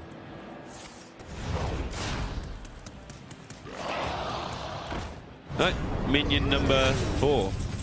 Yep. Oh, there's the shield That's slam. why you don't have to Shadow Visions for it. Because you just draw it. Yeah. Now he has the Owl, which lines up with the Twilight Drake. If he's able to find that, then he's going to have everything just paved his way. Just crossing them off one at a time. Yep, doesn't mind if this gets stolen, doesn't mind if they get stolen. He's going to get more armor. If the Priest gets armor, you don't care. Look, Jarla's basically out of cards. 1 more card in his deck. And so far has just not managed to make much of an impact on this health total. He's kept it consistently, apparently manageable, but we know how low his resources have been for that whole time. And there's no way of generating good pings over the next few turns. MC Tech combo. Yeah. Try and take back that armor gain guy. Yeah. Still battling for every small age, just in case it matters. Seems like it shouldn't. Just make sure you press that hero power button. I'm trying to work out how much damage Jarla has. So every card in his deck is a total of 7 cards. That's a maximum of 14 pings. Give him 3 or 4 turns. That's sort of, let's say 4. That's a maximum of. It's just not a lot. It's 22 damage plus the Mind Blast is another 17. He's very He might far have away. 40 damage left if he doesn't ever hit with a minion again before he dies. He's Over the course of 7 to 4 or 5 turns. It's the amount of time it takes is what's really going to kill him, because Fino can just gain so much armor. In 4 turns he gains 16 armor. He's well out of range. He does not go for the armor up that turn and instead goes for the Direhorn Hatchling. Yeah. That seems peculiar. That was that the second Cabal, so he knows, or the last Cabal, so he knows that he can now play a 3/6 safety onto the board. Well, he knows there's a Scream left. He's got to expect that's what's about to happen. Yeah, does he mind? That's another turn where he's not taking damage anyway, so it cancels out the fact he didn't tank up. I mean, but yeah, you could just tank up here, and then your opponent does some stuff, and then you play the minion. And yeah, I'm going to make the argument here that if he never gets hit by a minion again, he never loses. Sure. So putting a 3/6 taunt down is a good way to never get hit by a minion again. It seems like there may be multiple ways to win this game in Fino's shoes. And he just picked that one. Yeah. Yeah, I'm not saying you're wrong. It's just that, like, yeah, the base level here is just don't get hit, so I put things in the way. Sure, it's a solid enough macro plan for me. It's just a plan. Another plan is just don't fall asleep at the table. Right. And press the button sometimes, and that probably wins. Jarla trying not to have to scream here. He's going for the board development play. Interesting. I see. Yeah, I mean, that's just another thing actually from Fino's play there, is if he forces the scream, Jarla gets rid of his own minions for you.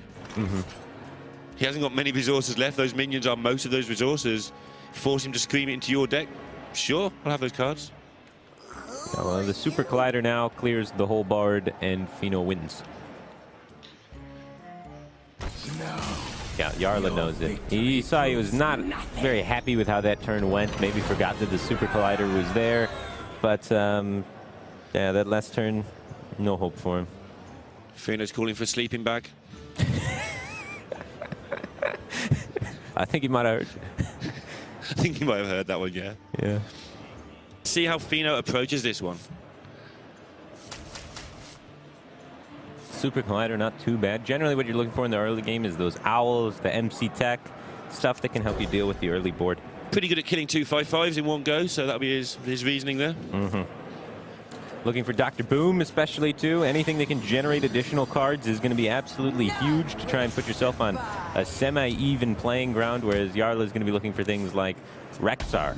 If you get Rexar on 6, you probably win the game. Well, you were saying yesterday that the best test of players is when they get awful hands. Jarla's hand's pretty awful this game. And Feno's is not exactly great either. It's okay. The Dynamatic's pretty good if they don't have an egg, but...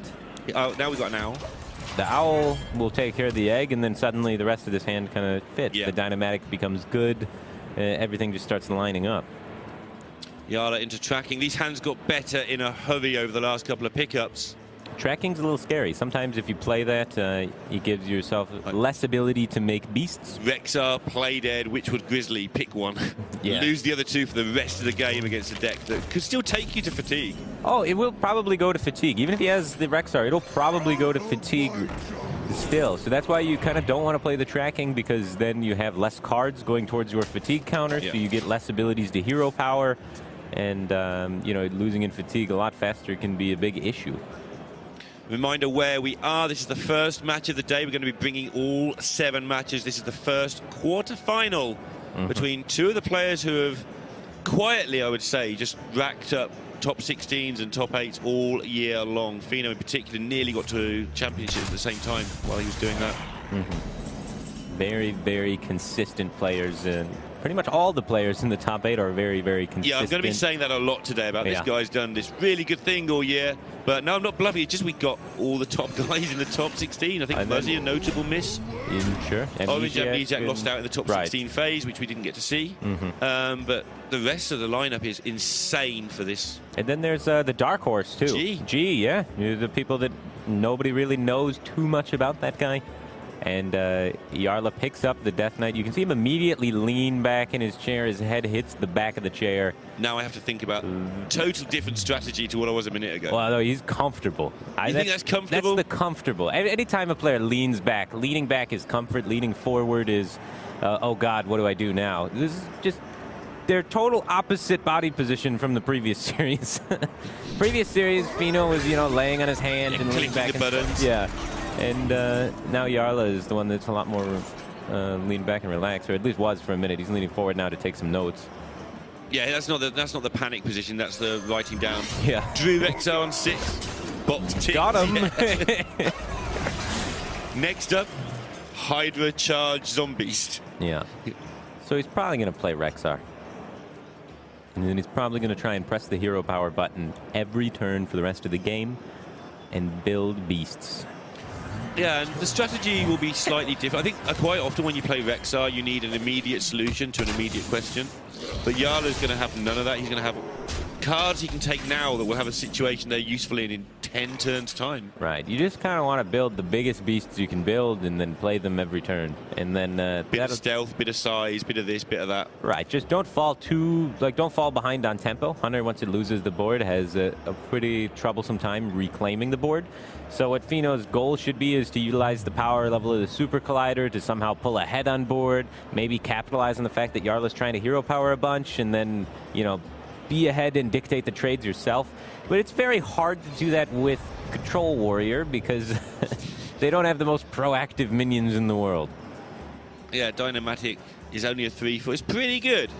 It's very good. Basically, Vile Spine Slayer for this deck. Pretty much, yeah. Sits there and occupies, but then a 3/4 is still not really pressuring your opponent when they're building a new beast every single turn. So Jarla will be looking for those beasts you say. If he gets a really good option like a Bloat Bat that he can just use as a utility card, he'll probably take that for later. Yeah, wouldn't hate seeing a Bloat Bat, but that's not the one you're looking for. You're just looking for stuff. Stats. You want big stats. You probably want this Nesting Rock. That thing is Oh, you want thick. big stats. Oh, big stats. Yeah. Nesting Rock into... The average mana cost for the second pick is like 2.5. So might have you can taken the probably owl there. It did look like he took the owl, the utility silence. So that's a way where he can beat something like... We're talking a long way down the line. If somehow Fino gets like a big nullifier stuck on the board that you just can't deal with in turn 1,000,000.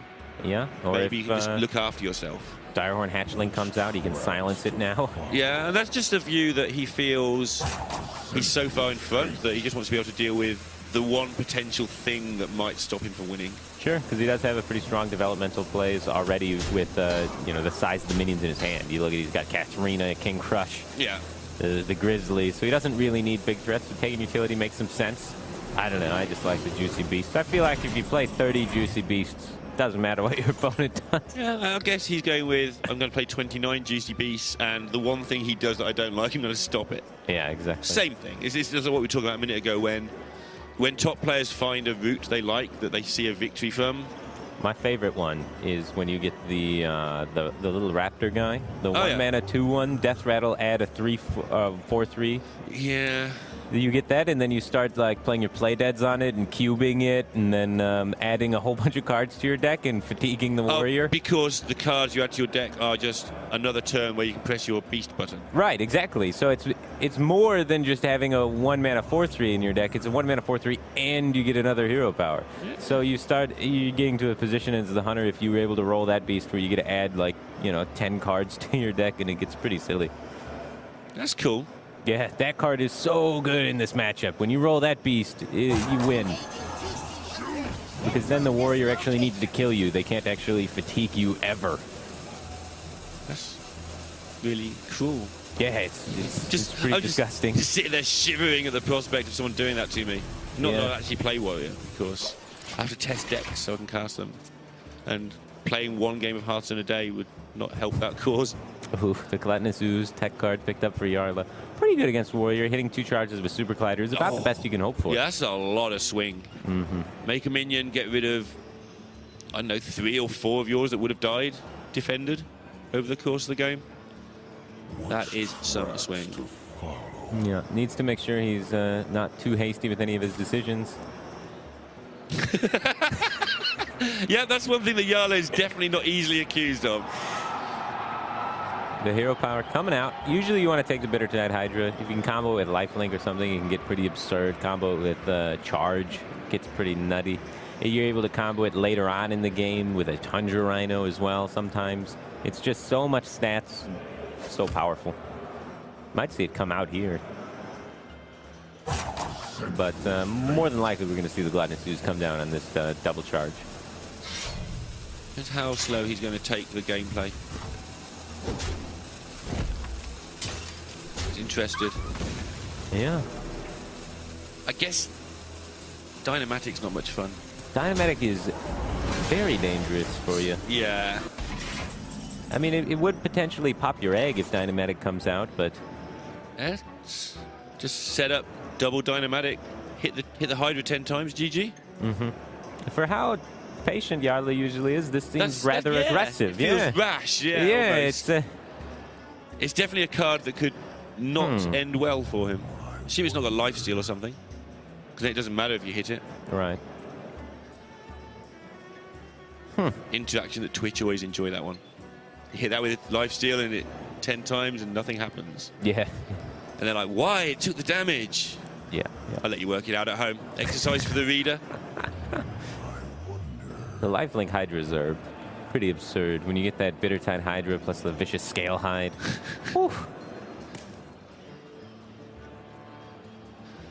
Light the fuses! Fino going for lethal.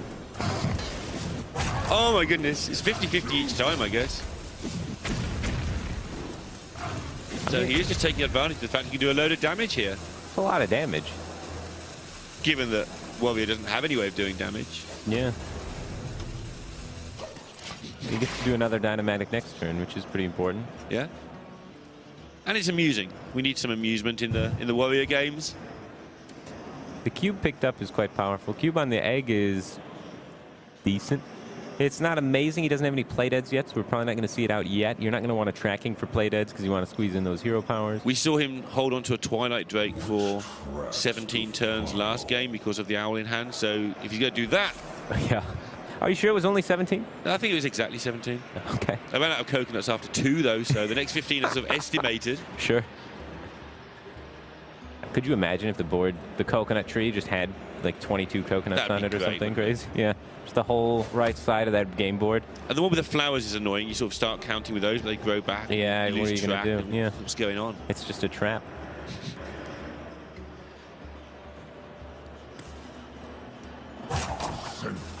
Jarla seems to be slightly absent of plan here, because, yeah, okay. He's sick of taking that damage.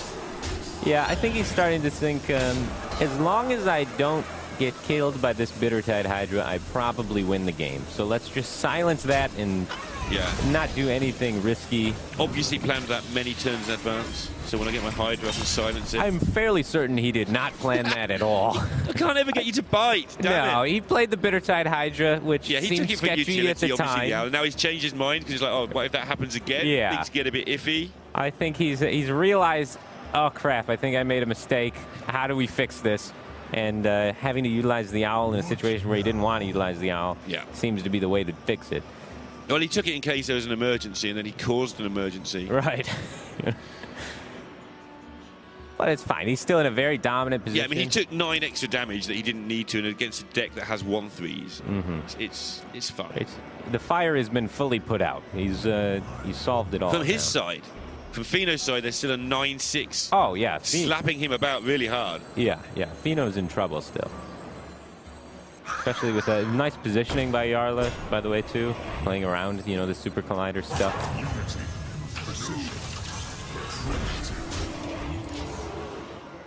Deals with it for the short term.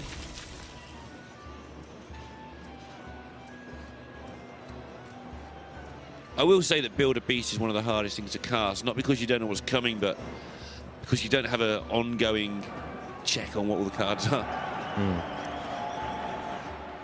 I mean, there's you get about half the time you're going to get a stealth, half the time you're going to get a lifesteal, half the time you're going to get a rush. The average mana cost for the first one is like, I think it's like 2.8 or something. The average mana cost for the second one is like 2.5. So most 5 mana rushy lifesteals. Well, yeah. Usually it's a 5 mana cost minion when you put them 2 together. You have at least that option a lot of the time. You kind of start putting in some parameters as you go. Yeah, The general rule in this matchup is the first pick, take the biggest thing you can pick, and then the second pick will either get you poisonous, rush, or stealth. And then you just play a bunch of big stealth guys and start ramming them in his face one at a time. Yeah. They're going to do nothing about it because all their spells are AoE. Yeah. You lure out the Dynamatic by tricking them into doing 9 damage to your face. But you just make them so big that the Dynamatic doesn't matter. So. Yeah, deal with this lot. See, there we go. There's a big stealth minion. That's what you like to see. Still got the egg on board, so if you want to brawl this lot, not only might you just lose it anyway, but you've got to silence the egg first. Nah, you don't silence the egg. No way. You just deal with the a 5/5 and the next minion that's lives. The silence is for the cube. Its silence never touches the egg. Well, does the cube ever sit around for a turn now, though? Ever? Well, do you ever get to silence eventually they go cube play dead, and then you silence the cube and brawl or something. Oh, so you save what you can. They run 2 owls, and they never use the owl on the egg. Even turn 3, if you have owl in your hand and they have an egg on the field, tend to, but you're just never silencing that egg. Worst thing is, it goes on, you don't get to silence the cube before they play dead, but of course the cube is still there, so... Yeah, exactly. It just lives. I've lost when they do that anyway. Yeah, it's not like Cube Dark Pact where the cube dies. The cube's still there in a pain in your side unless you have that owl. But not for much longer when they make like 5/5s everywhere. I'm still surprised that the version with the dragon hasn't caught on, the 7/7s. 7/7s. No mechanical well. Oh, okay, yeah. That was played for a little while. The mech death rattle hunters. Yeah, with the 2/1 as well that gets to activate it. Someone somewhere has just worked out that you win this matchup anyway, so you don't need 7/7s as well. Well, yeah, and then it's just cluttering your opening hand against aggro. Right. It's just the power level of Rexar is what kind of does it. Takes the extra damage there to guarantee the clear on the minions. A lot of damage. Feels like a more coherent strategy to me than the beast strategy, where you fiddle around so long with all your good cards that suddenly you draw your King Crush and Katharina gets worse. And well, you don't want Katharina to draw any cards in this matchup. It's just you want more time to hero power. 60 cards beats 30 cards 100% of the time. Oh yeah, I mean in general, not just in this matchup. It always feels like you fiddle around for so long that just better off having more coherency in the deck. But this is the deck that people have really decided is the best build for the longest time now. I mean, a lot of people haven't really explored the mech one that much, I would say. People definitely moved away from it quite quickly. I think if Katharina rotates, you know, we'll maybe see some changes to it. But right now, Katharina's power level is so absurd that it kind of forces you to have to play Katharina in the big beasts, which then makes it so you can't play the mech thing. And I think the fact we're seeing other Hunter decks develop, like the Subject 9 Secrets, or whichever way you want to go with mid-range Hunter right now, is a sign to me that people think this is optimized. Oh, yeah. Like, we don't need to mess with the Hunter deck we have anymore. Let's find a new one. Right. This is, well, the Hunter deck's been around for, you know, it's around last expansion, and then it's around this expansion with not too many changes to it, so. Stealthy Rhino, that usually signals a pretty soon end. Yeah. Because you don't ever attack with it, it just sits there and... And then eventually you cube something, and then play dead the cube, and then everything has charge, and then, you know, everything dies. Because he can go for 6 next turn with the Timberwolf, and then he can go cube the cube, making 2 more Timberwolves, and go in. Each would be buffing each other, so there'd be 2 7 attack Timberwolves. So there'd be 6 plus 14 would be 20 plus the 5 from the Rhino. But actually, not 5. It'd be 7 from the Rhino, right? Oh no, it's a 4 attack Rhino. It'd be buffed by 2 Timberwolves because one has to die for you to cube them. But it's not going to matter. They're all going to die. But that was interesting while we waited for while we were counting to figure out how much damage would he really have. The Rhino is gone. That's important. The Warrior has the board. Yep. It's only taken him about 12 turns, but he's got there. Well, it's a big It might deal. stick around for at least 2 turns. It's going to stick around for a while. It's a 5-5 ahead. It's very difficult for Hunter to come back on board. I mean, right now he could just kind of King Crush and take his way back on the board that way, but he leaves himself vulnerable to a lot of things and he misses the hero power. Has no life steal to this point, but finds it exactly when needed. Yeah, that was a pretty good pickup there. Because he is under a little bit of pressure due to that Hydra play earlier. It's funny how that 9 suddenly feels a little bit more relevant when this happens on the board. Suddenly you wish, I wish I only had that 32 I had a while ago. I think he's probably just going to... All right, just jamming the Katharina. He wants to win the board back decisively, so he's not minding drawing a card. Not sure exactly what the card counts are at, but every card draw means you're going to be hero powering 1 less because you're going to be fatiguing a little bit faster. But this particular one means you probably end up drawing more because you're not dead. Yeah. This one stabilizes the board really fast. It's just so many stats, so it's kind of worth it, right? Galvanizer is kind of cool with all these mechs in hand. Still no Dr. Boom for Fino. He really needs a Dr. Boom. You can't keep up with Rexar without Dr. Boom. Yeah, but you can't keep it with Dr. Boom. At least you have a chance if you get some delivery drones and a bit of zap and some armor. You just need to be generating more cards. The card generation is really broken in Control Mirrors. Strange that. And you spend half the game trying to dump cards on the board meaninglessly, and the other half trying to draw more cards. But yeah, pretty much. Until your cards you draw are actually worth having. Always been the same. Mage was the same, Freeze Mage was the same. Spend half the game playing meaningless cards just so you can draw real cards. Yeah. Macaroon. He's going face. Yeah. With the Super Collider. He's thinking about it.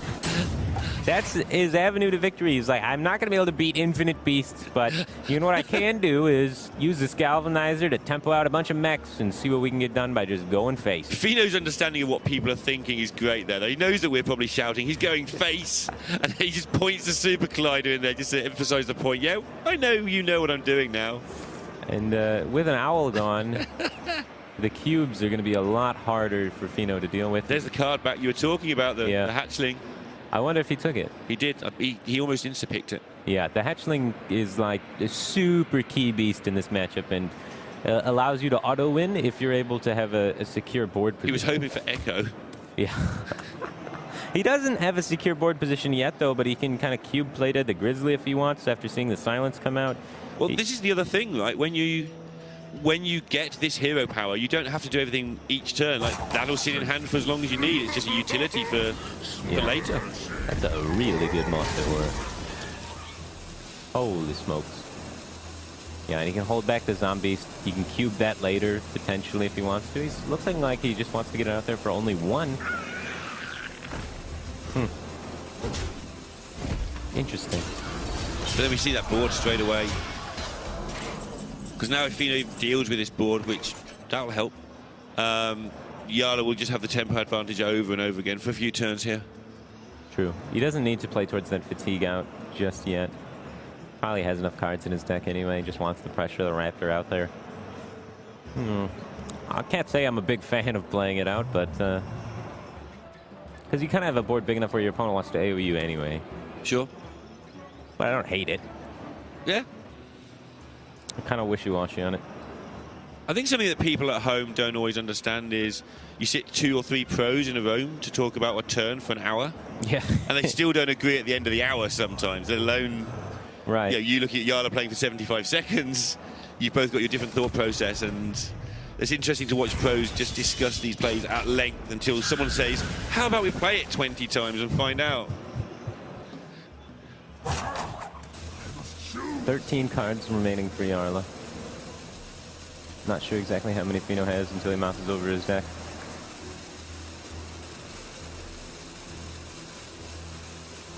He's bounced pretty much everywhere else in this match so far. Pretty much. Well, that's that board dealt with. He's dealt with a lot of boards, but he's not the hand size is starting to show on the size of Jarla now. Yeah. That's the cumulative effect of all the pressure that Fino's taken.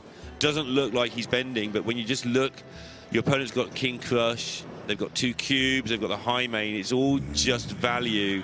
And Fino's cards have started, to lose value. Yeah. Things like Brawls have gone missing from his hand. He's just having random mechs now. Yeah. A Dynamatic that he's sat on for a while, and that's about it. And Jarla's used 0 cube play deads yet. Yeah. So he hasn't even used the premier pressure plays of his deck. Yeah, the actual reason for the deck. Yeah, he's only used the generated extra cards, the fluff, if you will. He hasn't used the actual heavy hitters yet, and he's almost done exhausting Fino's hand. So these cube play deads are going to be treacherous for Fino whenever Jarla gets around to feeling like he needs to play them. Which might be never. Because Rexar's that good. It's really good on 6, yeah. The Lifesteal Tundra Rhino. Here comes the cube play dead. So much for never. Yeah. Never say never, Fiber. There is the second owl to help him try and deal with this. He also has Azalina, which can take some superpower beasts at some point in the game. Yeah, and because Jarla made the board, it might not be now, but Fino will be strongly considering just going for it as soon as possible. This turn, next turn, maybe. He's got a couple of turns where he can actually play half-decent cards. Yeah, right now the owl is like super strong and the faceless is super strong, so he's probably going to play some combination of either one or both of those cards. And then maybe he can follow that up with the Azalina. But he has to try and get the Faceless and the Owl used before then. It's put a bit of life into the game. Faceless this cube, Owl the opposing cube. Drop your Gubbins next turn, just get rid of it. And then Azalina the turn after. And suddenly, for a turn or two, you're in the game. Yeah, he's just going to most likely play his hand as aggressively as possible from now on to dump to try and get ready for that Azalina. Yeah. And the board's equally, if you can get slightly in front somehow on board for that one turn where you're Azalina, then you've got the same hand as your opponent for a while. Suddenly Jarla hasn't got the luxury of that 2 mana return to tap because he might need all 10 mana just to keep the tempo up. Right. Maybe you deny them a card or 2 that way. Or maybe he just discovers an owl right here. If only he'd discovered one earlier. Yeah, if only he didn't have to silence a Hydra. Oh, man. Those plays add up, man. It was like, what? How many turns ago was that? Like 15? Yeah, 12. 12 turns ago? It was a while. Yeah. It would have been nice to still have the owl now for that. I mean, he's still got the King Crush that he had at that time. Yeah. So it's not like that card would have been gone missing. And that is why he took the owl. And also, looking at it now, I think more realistically, he took the owl because he knew at some point this play happens with the cube Faceless. Right. Yeah, it's going to happen. So he had the owl ready for it. Ready, and then he made the Hydra. And then he had Let's to bail go with out his of the plays. Hydra. It didn't look yeah. wrong. And then suddenly he wastes a card, and those mistakes can add up over the course of a lot of game. Now you've got a big edge in the match, so you probably have to make 3 of those mistakes. He's only made 1. Probably more like 5, but really? Yeah. It's a really good. He had Rexar on 6. Yeah, that's an early. On 6. It wasn't even his hand on turn 4. Yeah. Getting Rexar on 6 gives you a lot of breathing room. Fino, we've seen this a lot in this tournament somehow, that the turn they're going to start thinking about Azalina, they just instantly pick up Elise. And then the pack, straight away. That's going to make it a lot harder. Ooh, the missile launcher. Look at this animation. This one's spicy. You've been playing a lot of this card. Oh, I love to see this card. Look at this. It's pretty good. It's really That's better than the Mechathune game-winning animation. Oh, way better than the Mechathune animation. That is, missile launcher is hands down one of the spiciest animations in the game. I want to argue, but I've run out of arguments that one. There's just cute little missiles flying everywhere, just whirling about. Even if it was just opinion, which obviously is not, because it's fact, then I still wouldn't be able to argue with it. The Lion King. Yeah. It has charge. The baby lions have charge too. I remember back in the day before Giggling Inventor, this used to be called like the 2 of Legendary. Right. Yeah. Now you have Giggling Inventor. Yeah. In Quest Rogue, so it's like the 16 of Legendary. Oh, how the mighty have fallen. It'll be back. It's never going to go anywhere. It's still a decent card, but I don't know. Savannah Highmane, most people don't run it in the Death Rattle Hunter. It's very good against a Druid and Control I mean, Warrior. the Death Rattle isn't that good to activate for free. Right. It's a good Death Rattle in terms of a tempo situation when you're hitting people in the face. But in terms of, do you want 2 2/2s for a card? Generally, not really. It's not really a card I want. Yeah. A lot of players in the Asian scene, namely China, play Stranglethorn Tiger in the slot where... Oh, that's in that slot. Yeah. It's a good card because that's just free damage. Well, it's a lot easier to cube death playtime as Stranglethorn Tiger because nobody can interact with it. It's just a 5/5 stealth, and then you hit them for 5 with it, cube played it, hit them for 10 with it, and they're dead. Yeah. Yeah. So and then, if you go that route, I feel that it's slightly better to go down the Whelp route I was talking about earlier with the 7/7s. It's the same sort of fiddling around. Yeah, maybe. Yeah. Yeah, it's very close. That's why all 3 decks do exist. But this just seems to be the one, at least in the West, that is sticking.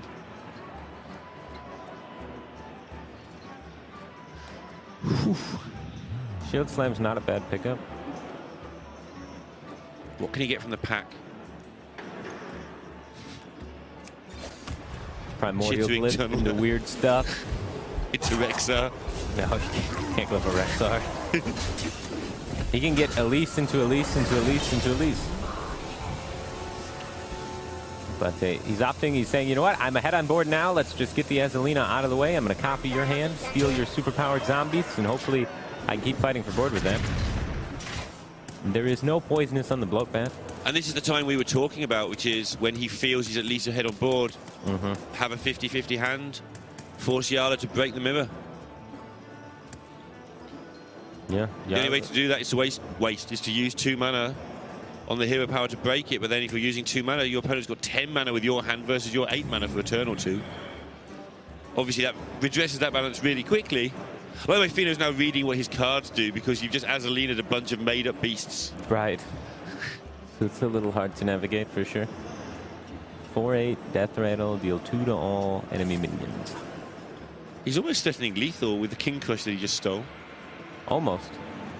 It can get shut down pretty easily by, like, the Spider Bomb, for example. Yeah, and the fact that your opponent knows your entire hand. Yeah, I think Jarla's going to navigate around the lethal potentials. But he is on the back foot, and the 100 can struggle to reclaim the board.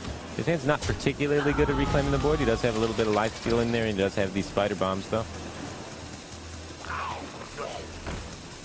And there's no owls left. Fino can do. No owls left for Fino. So coming back on this board pretty successfully there for Jarla. What does Fino even do? Yeah, using your own Spider Bomb and then making your deck Spider Bomb proof. Mm-hmm. Seems like a great way to stop Fino doing whatever you were going to do. I guess tracking for Dr. Boom, and then you lose 2 cards. You don't want to be doing that. Right, you can't tracking. You definitely can't tracking. I mean, Jarla made that clear with his hand many, many turns ago. Yeah. Wow. Yeah, he doesn't have any game against these cube spider bombs. You play King Crush, everything dies. You play one of your other cards, all your stuff's gonna die. You go to do the same exact play back to him, then you just allow him to use his spider bombs to clear your board. So now the question becomes... Yeah, I mean, at least he hasn't got spider bombs, so because you have to use it to clear your 6/9. Yeah, the question becomes, how else can I break it? How can I get something doing? He's decided it's so bad that even though you don't want to tracking, that the other options were even worse. Yeah, and if he takes one of the options that's not Dire Horn Hatchling, he's removing the Matriarch from his hand too. So not only is he drawing 3 with tracking, he's now drawing an extra one because he's not having that Dire Horn to add a card to his deck. Yep. So it's kind of like a draw 4 in a game that's going to fatigue. To get a brawl which just doesn't buy you much time. Yeah. Oh, jeez. It's really all starting to unravel for Fino here. So his game plan, somehow, I don't know how he does this, but one of the plans he will have is to somehow stick a King Crush. If he can do it, sure. If he can navigate it so that sticks on the board, he'll just win with the cube and stuff. The cube and brawl the cube off? Yeah, something like that. Yeah, who knows? But that is obviously almost impossible to do, especially as Jarla knows it's a thing you can do. Right, and that's going to be his goal, is how do I make sure I can always kill a King Crush? Yeah. Here's a way. Have a King Crush in play. Yeah. So, yeah, every turn he's just going to set up enough pressure that he can undoubtedly kill an 8/8. And meanwhile, we're back to the bit. Next turn, now Jarla's recovered the board where Fino's best player is to draw a card and Jarla's best player is to draw a card and make a card. Ooh, Dr. Boom. Only 15 cards too late. You still play it. You got to start getting hero powers to control the board in. Yeah. 4 cards was that for Fino? Yeah, that's what you equated it to. Turns since last accident counter is about 14. Dr. Boom's way late to the lab. Instantly rolls the worst hero power. Very, very bad for him, yeah. This has not been going great for him. He does get the rush, though. Hits the wrong target with the spider bomb. That hero power is good, though. So you know what? Maybe there's a light at the end of the tunnel. It's a long tunnel and not much light. Not much at all.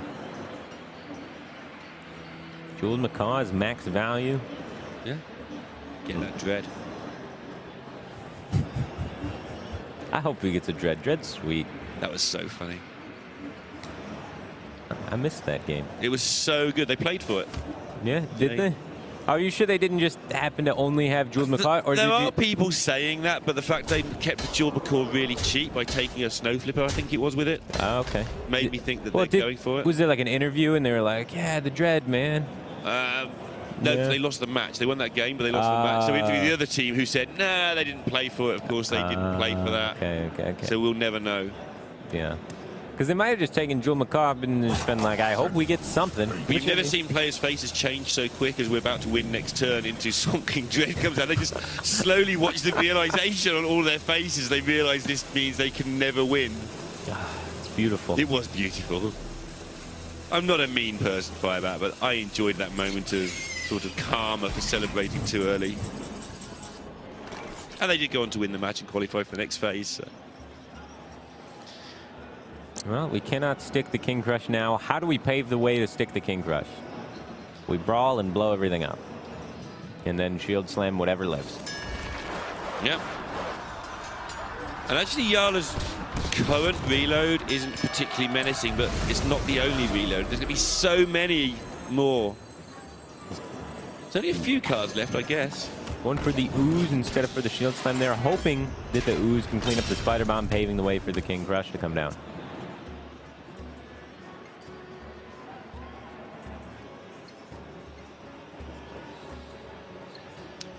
That seems good.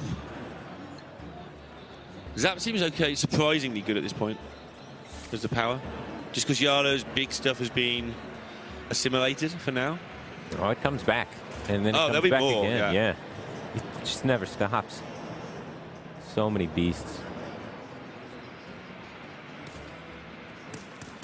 Not great options there. No. All there. A pretty mediocre beast. Good enough, though. It is something that requires an answer from Fino, and he's running out of cards that can be an answer. Jarla has started leaning forward the last few turns, though. He has. He has. It's different from the turn 5 lieback. Yeah, yeah. Going into Rexar, he was very confident. Fino definitely making him work for it.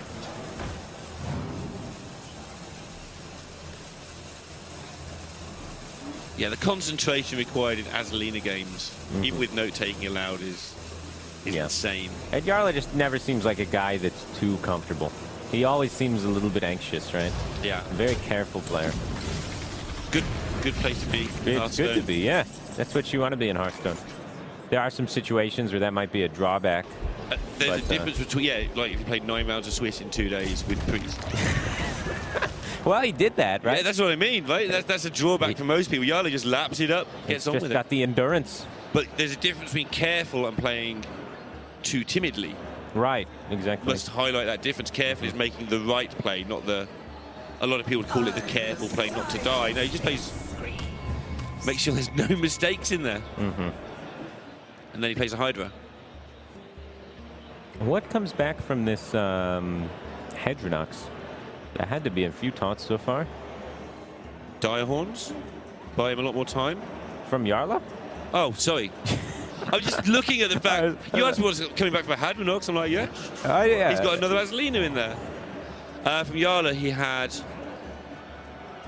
I have no idea. Very few, actually. Yeah, I didn't think there were too many. He's been going for stealth and stuff out of the way. Right.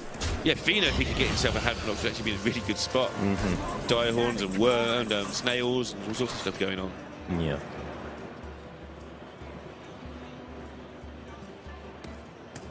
Yeah, there's like the Ironwood Grizzlies that come back. There's been like 3 of those because he cube plated it. Yeah. So there's actually a lot of minions in that Hadronox. Just to add even more. Yep, Fino's nodding. He's coming to that conclusion as we watch him. Yeah, he's like, holy smokes. Yeah, oh no. King Crush might be able to stick. But if you play the King Crush, then your opponent can trade into it. Activate all of those minions. Tracking into your last card. I don't think I've ever seen that. I've certainly not seen it from a warrior, but... And is this going to be enough gas to get through the infinite wall of Witchwood Grizzlies? Yeah, easy. No, yeah, probably not. No, it's not happening. So Fino's going to begin taking fatigue damage as this game continues, and because he was forced to tracking several turns ago. Yeah, it's been a weird one. Jarla could even tracking here if he wants. Try and find that Hunter's Mark. There's, 1 remaining. What does he Hunter's Mark? His own Hadronox? A Hunter's Mark, probably the opponent's minion, to just kill it and just, you don't need the taunts just yet. If their minions are dead, what are you taunting from? Cubes, King's Crushers, which don't get through in a million years. Yeah. If Fino was streaming now, he'd be saying to his opponent, like, get out of my game. If it was the other way around. But now he's on the other side of it. He wants to play it out, strangely enough.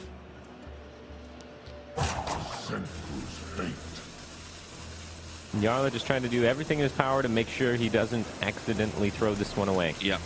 It's so easily done. I mean, we saw that Hydra play earlier. I keep on about it, but it was only a minor incident. But you make a major incident at this stage of the game, it could just lose. But now, I think Fino may be tempted to possibly give this one up a little bit. It feels like he's playing Taunt Druid and Hunter at the same time. Don't give people ideas. We don't want that in the meta. It's pretty crazy. Fino does no removal for this. If all of his cards in hand could be played all at the same time right now, he would still lose. So he can stop trying to work out how to get 24 mana right now. I mean, he's got the cube, I guess. That adds a lot of value. It's just everything gets traded into and dies on board. He has delivery drone. Yeah. So now he might get 24 mana guy. 0 mana at 18 mana to your crystals. He needs to get Mecha Cthulhu in time. So he needs to play everything. Yeah. Have everything die, then play Mecha Cthulhu and charge it into something with poison, hopefully. Through all these 3/11s. Yeah, well, he's hoping maybe Jarla plays a Poison Taunt, builds a beast, and then, you know, he can Mecha Cthulhu in there. He also has to not die. If Jarla doesn't play a Poison Taunt and somehow doesn't kill Fino, he can't even get through these 312s and 311s to kill off his Mechathune. Yeah. Well, I mean, that's why it has to have Taunt. The Poison Beast, so that then you don't have to go through all the 311s. So if you're in a situation where you're playing against Soleil or Purple here in a friendly game, and you try and lose the game with, you know, with the allowance that your opponent has to still attack and trade and stuff, you probably can't do it. Like, please make me a Poison Taunt to put my Mechathune into. You probably still can't actually set this up quick enough. Right, yeah, the bears are going to kill him, I think, in time. Yep. Yeah, he's had enough. And it goes to 2-all. Yeah, that's the expected result of how I kind of thought every game was going to go. Yeah, so far every game has gone exactly how I thought it would go, judging from the opening decks from each players and how the counter queues went. So, as expected, ABC Hearthstone happening here, and now this is the one matchup that I am not sure of. This is the one that can go either way, and this is the one that decides it all.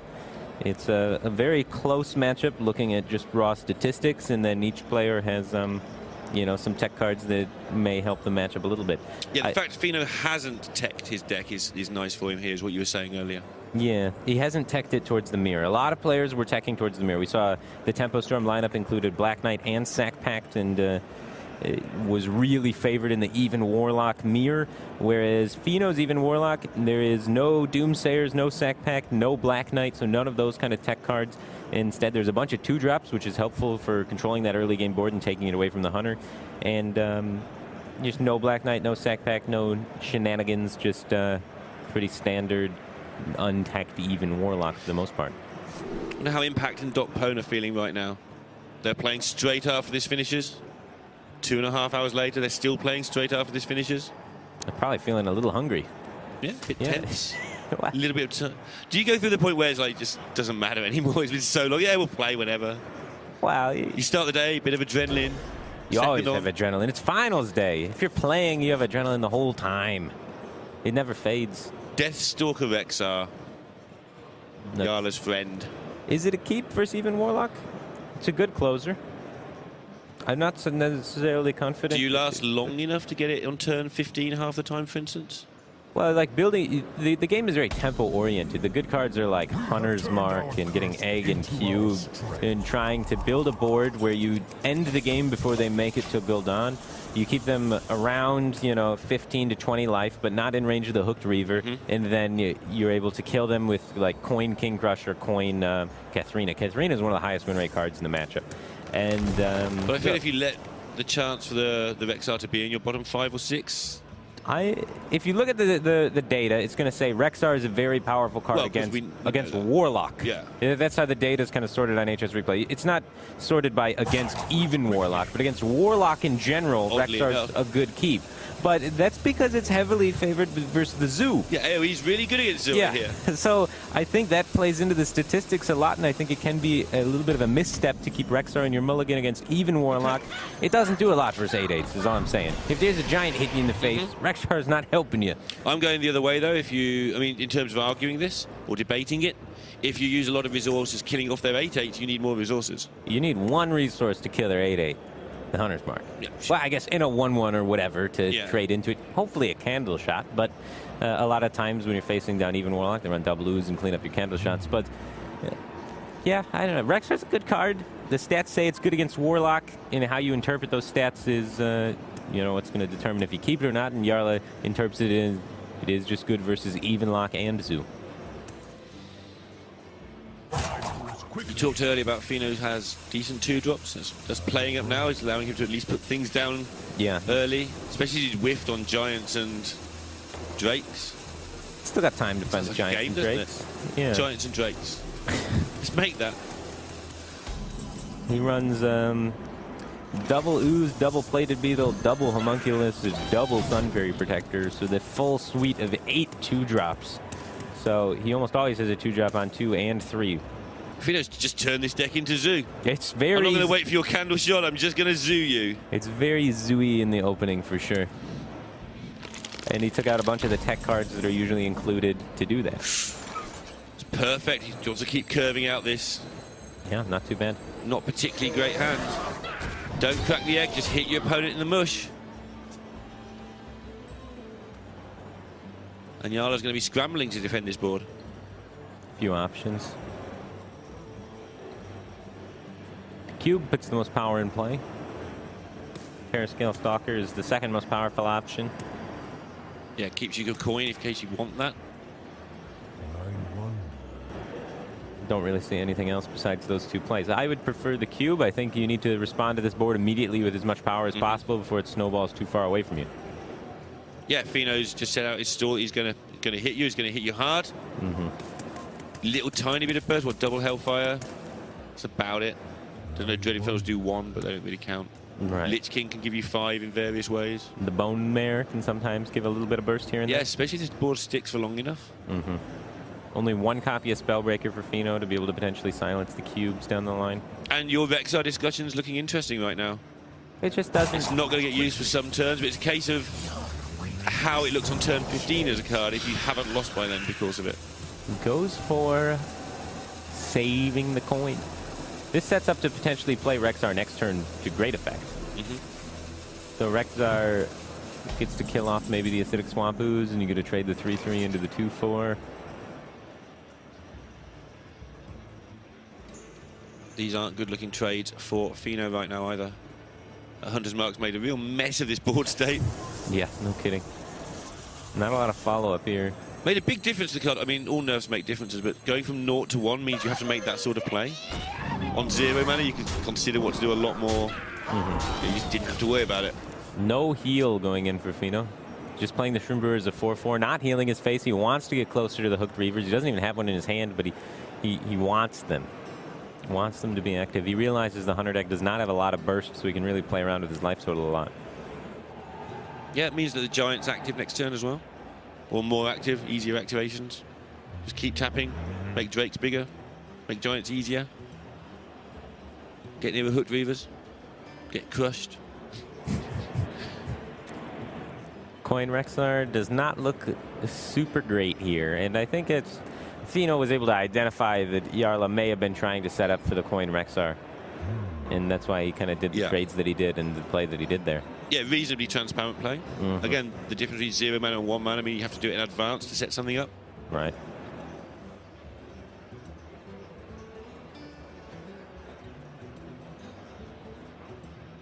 The way this has started, put this right on the edge with both players, I feel. There's not a lot of clean plays here. I'm still tending to lean towards the cube. Jarla's really saving the cube, respecting the Spellbreaker a lot. You know, if you go for the cube play and Fino does have the Spellbreaker, it's going to feel really bad, but... You've also got the option for an activator for your Spider Bomb if you keep cube back for a while. You don't want to do that, but you don't want to face a Giant either. Sure, maybe that's his game plan. He has the Rexxar, so if he can cube some Spider Bombs and then kill everything... Yeah, just get rid of 8/8s that way. Yeah. Your deck's not that great, you've got no Hunter's Mark. And then outvalue with Rexxar, you know, maybe that's the plan.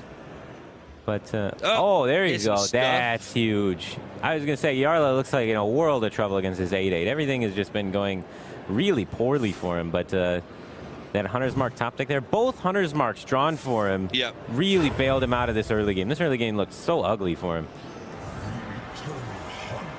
Yeah, if he takes one hit from that Mountain Giant, the whole rest of the game he has to defend like crazy. Try to generate those counter-lethals, but now the whole game is so much easier for him. Yeah, he's going to be able to start building those beasts. He's going to be able to start actually doing something. It is worth noting that spending 2 mana to build a beast and then play the beast is generally less mana efficient than just playing a good card. Yeah. So, like, you're going to spend more than 6 mana to get a 6/6 most of the time, whereas your opponent can just play a 6 mana 6/6 or an 8 mana 8/8 like he is going to be doing over the next few turns. So you're saying that's not a good way to get the tempo back. You've got to actually fight with your real Hearthstone cards for turn or two. Yeah, most of the time. Then just use the beast for value when you've got 10 mana. Exactly. Once you're ahead on board, you can use the beasts to supplement your lead, but they generally work better when you are in fact ahead on the board. A play dead would have allowed him to get ahead on the board, you know, but Hasn't been able to find the cube play dead connection as of yet. He could tracking into it, though. I would not be too surprised to see him go for something like that. Looking at it. There's the play dead. He's taking it. Perfect. Now he can go for that play. He's thinking about maybe sending the 5 to the dome, maybe holding the 5 back. He's going to have to be quick here because these animations take a while and he's still going to play his actual turn. Interesting. Super low value play dead there. He's saying, I'm going to smork with this. I've set up the spider bomb, so if you set do up go lethal, for the, in fact. Right. Because he's got the zombie is with a boar, so that's a 2/2 charger. So that pushes for 2 and then can buff some of the beasts on field to maybe push for a little bit more. Might not quite be lethal, but it's really close. Definitely lethal the turn after, though. Potentially. There's just a lot of taunts that could come out. A lot of healing that can happen. It's okay, I guess, to try and use the play dead as aggressively as he's used it because he has the Rexar hero power to fall back on. I love these games where both players have got very close to lethal setups every game. Even Warlock creates a lot of those. Even Warlock really does, yeah. Hurts itself and hits you really hard, and a single either mistake or you just run out of answers and you just die. And Jarla's run out of answers. Yeah, his hand is running out of synergy. He just kind of used all of the synergy and he still has the cube left over. Generally, the cube play dead is the swing turn that this deck needs to do most of its stuff. But we're here now. I think you got to make a beast this turn. The other options are what? You can go like egg cube to try and get some value out of this cube, set up a big board for your King Crush next turn. Yeah, you were talking about the cards earlier from your hand being the better ones, but when there's no synergy and they're all overcosted because they're costed like that because they need friends, suddenly it's not so great. This aggressive Spider Bomb play seems like it's a little bit misplaced because now he has to take a step back against the Hooked Reaver and start retrying to assemble the board. I think he should have just went for the board-centric play to begin with and didn't push the 5. I think he would have been in a better spot. I feel like this is the game, this turn for Fino. He has a lot of diverging options. Some of them will be good, some of them will be bad, and they all look really similar. He has to worry about... You've seen already both of the Hunter's Marks, so the taunts are quite appealing. The cube has eggs in it, so it's not super threatening. I would like to see him maybe just go for the Spellstone, put up another Hooked Reaver, and go face. Spellstone Reaver, face, all sorts of threatens there. Protects your health total a little, yeah. That's what he agrees with. Yeah. And then Lich Kings, Bone Mares. Yeah, if 1 minion sticks, which on board it currently does, you Bone Mare for lethal next turn and win the game. Oh my. The tap last. And the sigh of a man who knows everybody in chat saying tap last. Yeah, it's not too important. It's not important like there was to get the turn right. We're talking about how divergent the game was from that point. He would have had even more options if he had tapped first. But he wouldn't have done any of the other options. Yeah, well, they would have had trade into heal options and stuff, but he wouldn't have done them, I don't think. No, you got to clock your opponent. And that Hooked Reaver is meant to go face. And what does Jarla do here? He has to worry about Bone Mare, for sure. When you're at 11 like this, it's definitely something that should be on your mind. Which means that Crush is kind of a huge part of your option pool here. You don't want it to be. Well, the bad Grizzly is also up there. Hunter's Mark trade doesn't get a lot done. Yeah, it's going to probably be the Crush, right? The Crush is kind of okay. You get 2 eggs on the field, so if your opponent has to Hellfire to clear the Crush, maybe it pops your eggs or something. Let's say he's running out of time. Now he has to do the Crush.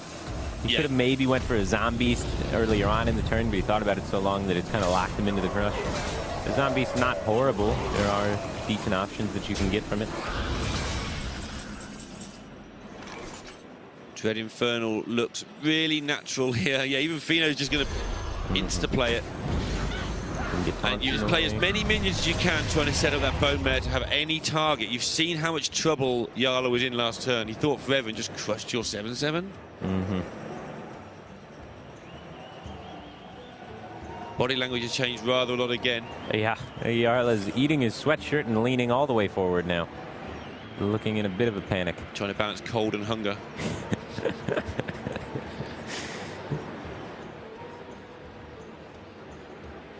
Yeah, this game has not gone well for Jarla. It's just, things just kept not lining up the way he wanted it to. He's got the lifesteal potentially, or the Stone Tusk 4 for the charge. He did not pick Hydra. He might never pick it again.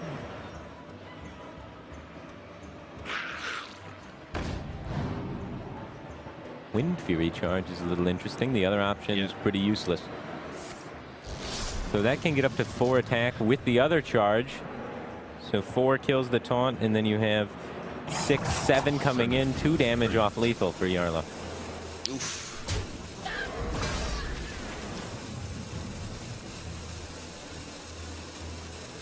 And he has to worry about Hellfire. He has to worry about Bone Mare. So he needs something defensive happening here. So he's going to have to trade off the Dread Infernal. Oh my. He's got his counter lethal set up though. There's a candle shot in hand. But Feno's even going to get to Sun Fury, the Bone Mare if he wants. Chooses not to, just leave it there for the lethal for next turn. Right, he's seen the Spider Bombs, he's seen the Hunter's Marks. Not a lot that can kill him in this position. Needs a beast. How many times have we said that this week? Cheapest one. Poisonous Rush. Ooh. Poisonous and Rush with Candle Shot in hand, but Feno gains 3 from the Beetle being armored. Mm-hmm. So he's taking the lifesteal instead. Feno doesn't have the Beetle there then.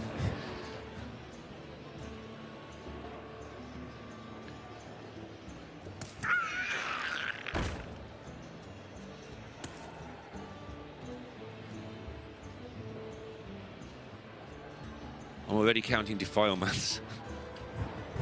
You have to be prepared, yeah. It's a pretty complicated Defile board, that's for sure. Yeah. You have like 2, 7, 5, 3 represented on the board.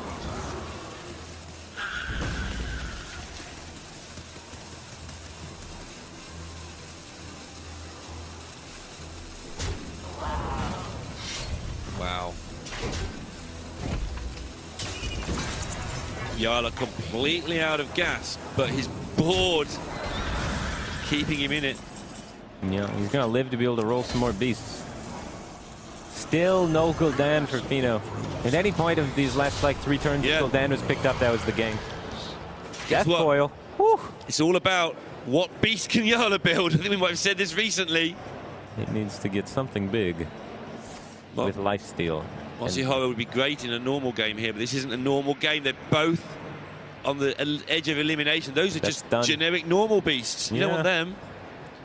Yeah, the way this series kind of played out, kind of went the expected way for the first couple of games there. The first 4 games, I'd say, they were just kind of trading back expected matchups.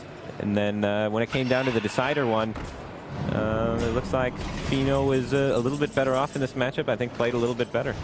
There's Gul'dan. He'll win now. Yeah. Right when Gul'dan was drawn, he won. Yeah, and Feno will move to the semi-finals. Jarla from Nordavind getting a load